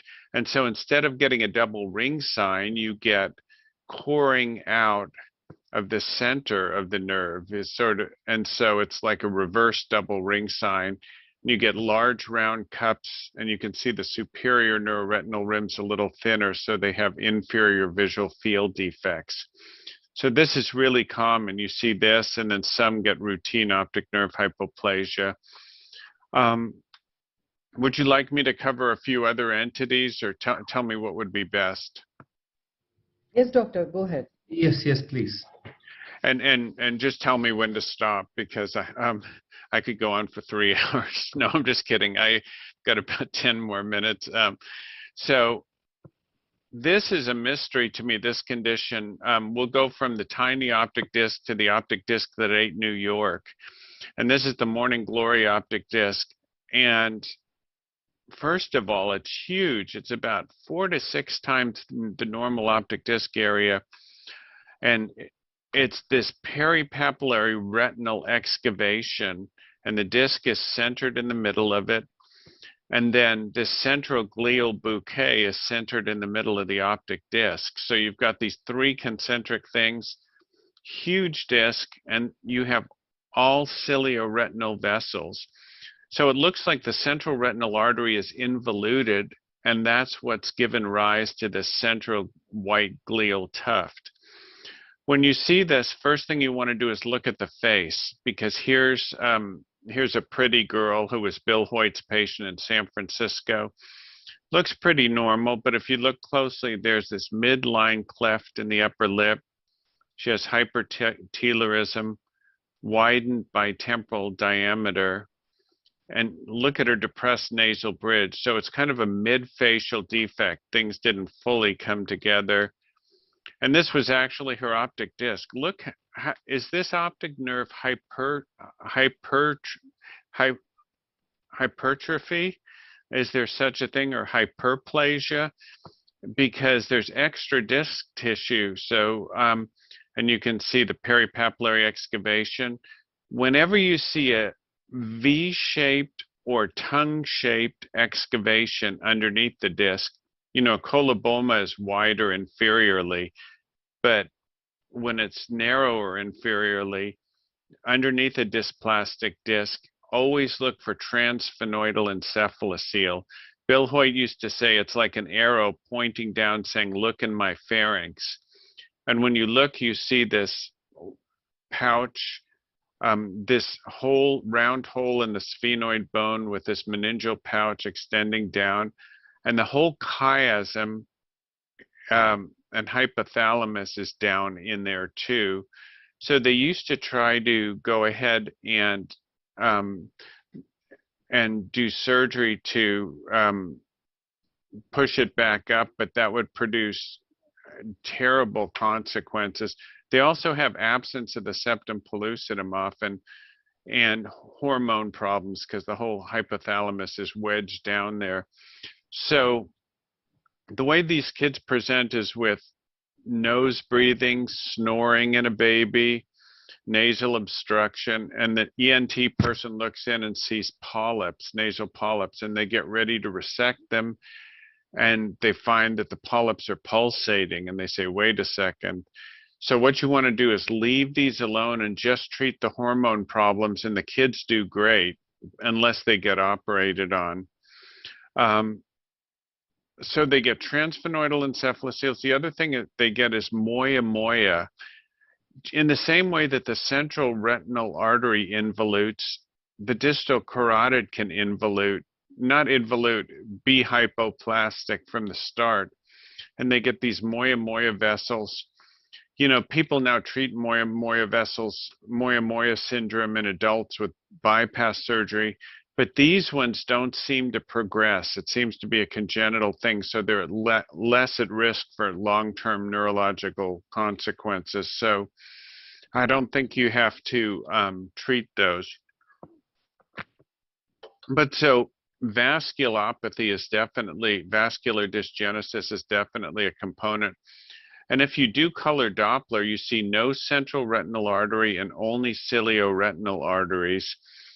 So if you look at this morning glory disc, if you think about it like you're looking at the carotid artery from above, it's sort of a moya optic disc. You have hypoplasia in the middle, and then you have this puff of smoke of all these cilioretinal vessels sort of coming at you as an ophthalmologist.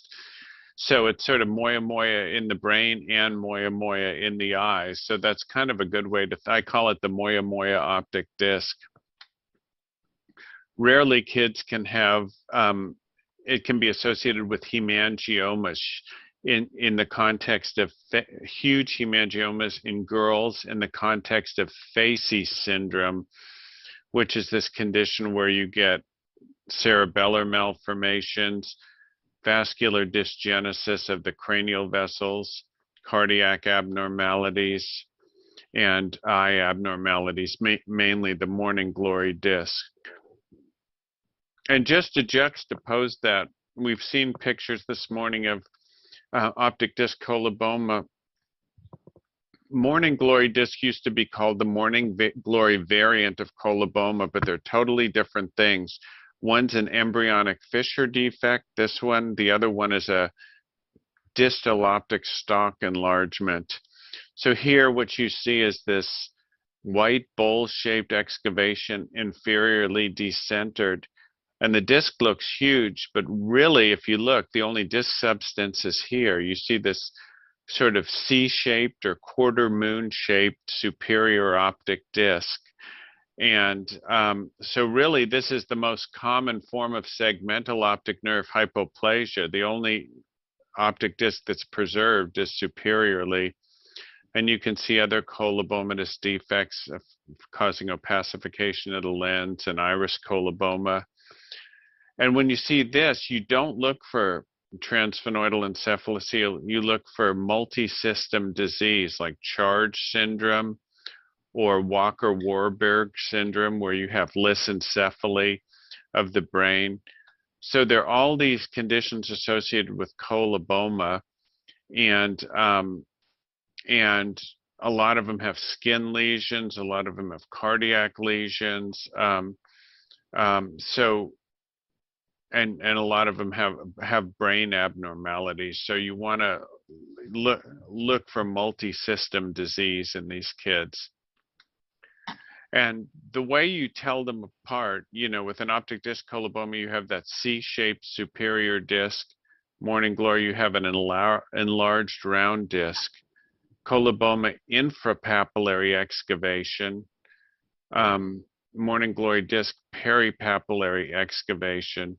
So if you're still in question, just remember in coloboma, the excavation looks like it's situated below the optic disc. In morning glory, the disc is situated centrally within the excavation. So it's really a, everything sort of centripetally within everything else. I'll just mention two more and be done in 3 minutes. This is the vacant optic disc. And what you see is you feel schizophrenic when you look at it. You say, well, it looks like a morning glory. No, it looks like a coloboma. Well, it's not really inferiorly decentered. I know it has to be inferiorly decentered, but it's not really enlarged like a morning glory. There's no peripapillary stuff. And this is the vacant optic disc. It's all cilioretinal. There's no central retinal vasculature. But what's amazing is these kids have 20/20 vision. So you don't need a central retinal artery for 20/20 vision. And I've designated this the Parsa disc because Cameron Parsa described it. And it's what used to be called oculorenal coloboma syndrome, but it's not a coloboma. And I just sort of made this up: perturbed angiogenesis, renal complications, SANS, meaning missing the central retinal artery. And what you see is it's autosomal dominant, no central retinal vasculature, sort of a vacant area in the middle. And you have to look for kidney problems. These kids get into kidney failure and they have hypertension.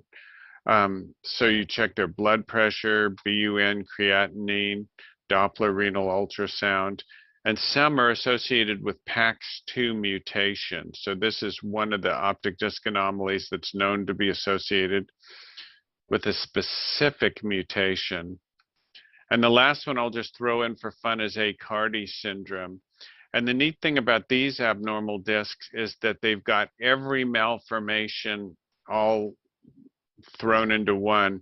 You can see congenital optic disc pigmentation, a little optic pit thrown in there. Some of them have colobomas, some the disc is hypoplastic, but they have these peripapillary chorioretinal lacuna that nestle around the optic disc and get more sparse as you grow out.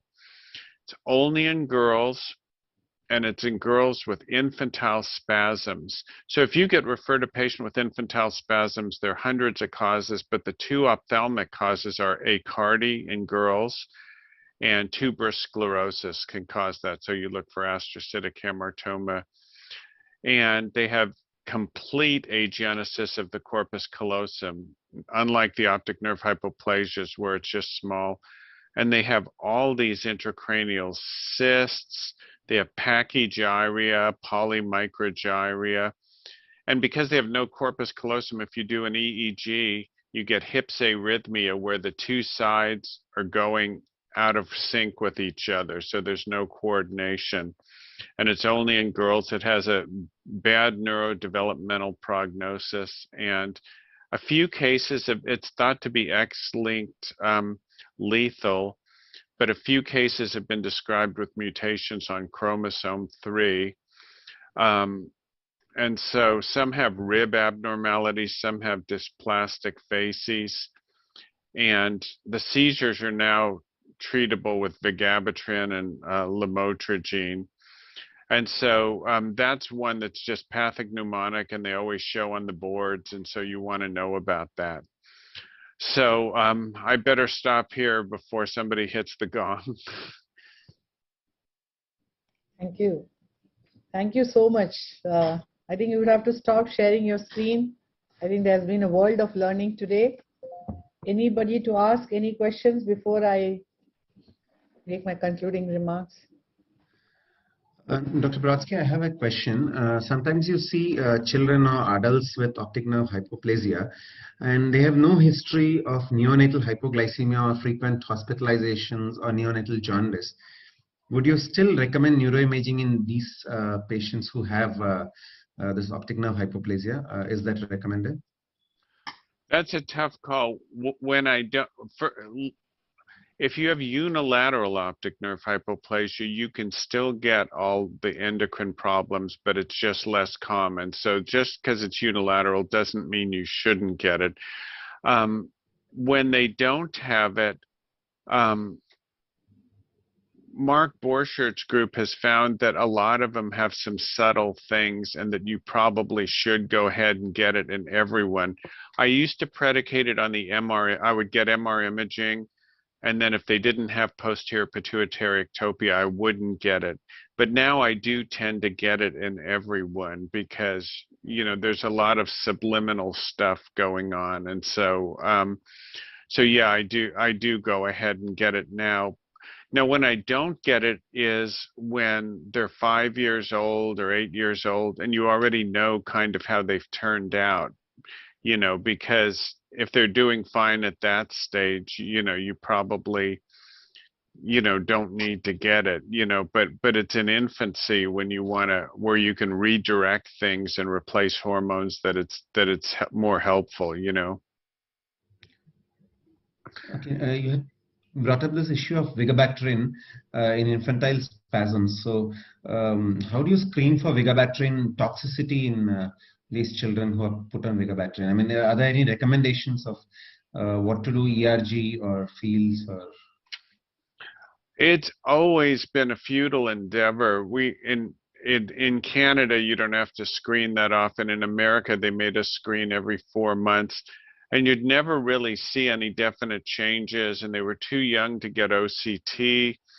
And then once, you know, you look for nasal pallor of the optic disc with vigabatrin.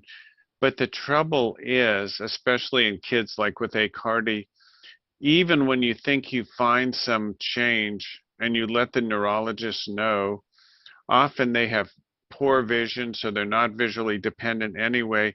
And the drug is just a miracle drug for the seizures. So even if you knew for a fact it was causing damage, the parents and the neurologist would not want to stop the medications. So it's sort of, it was sort of this epidemic of screening, but it never really led anywhere, you know, because it wouldn't be actionable because the drug is so powerful for the seizures. Thank you so much, Dr. Mike. That was a wonderful 20-odd minutes of learning for all of us. So I think time's up, so we need to conclude. So needless to say, this webinar has been true learning for all of us, and it's happened because of the terrific speakers, their contributions, all of you, each and every one of you here. Immense thanks to you for having made it a most wonderful webinar, and thanks a lot to Dr. Murli also for his enormous commitment to ensure that all of it does happen along with me. And my thanks are due to my very capable ARC team who are always there with me. Rohit is here at this point of time. And of course, my thanks are due to the AIOS admin headed by Kripal and his team. My thanks to Sai and Manjula from Numerotech. My very special thanks to this sponsorship of this webinar was done by Sun Pharma, and they plan to be sponsoring all our PG update webinars throughout this year. And finally, and most importantly, I think we owe our thanks, plenty of thanks to our attendees who make us keep coming back to asking each of you all to talk and make it a memorable webinar for all of them. Thank you very much. Thank you. Thanks a lot, all of you. Thank you. Thank you, Dr. Chitra. Thank you. Thank you. Thanks, sir. Thank you. Thanks, Dr. Mike. Thanks a lot for your wonderful talk, and all of us gained a lot from you. Thank you so much for being with us all through the webinar. I learned so much too, and I'm so grateful to, I wouldn't have known about this. I'm so grateful to have been a part of it. And so keep me in the loop, please. Yes, yes, yes, sure. Thank you. Good night. Thank you. And ask Joy T to come visit me again. Okay. Yeah, sure. Yes. All right. Bye-bye. Bye-bye. Bye. Bye. Thank you. Thank you. Thank you. Nice. Thanks, Sushmita, all of you, staying right till the end. Thanks a lot. Thank you. Thank you. Bye-bye. Thank you. Bye-bye. Bye. Bye.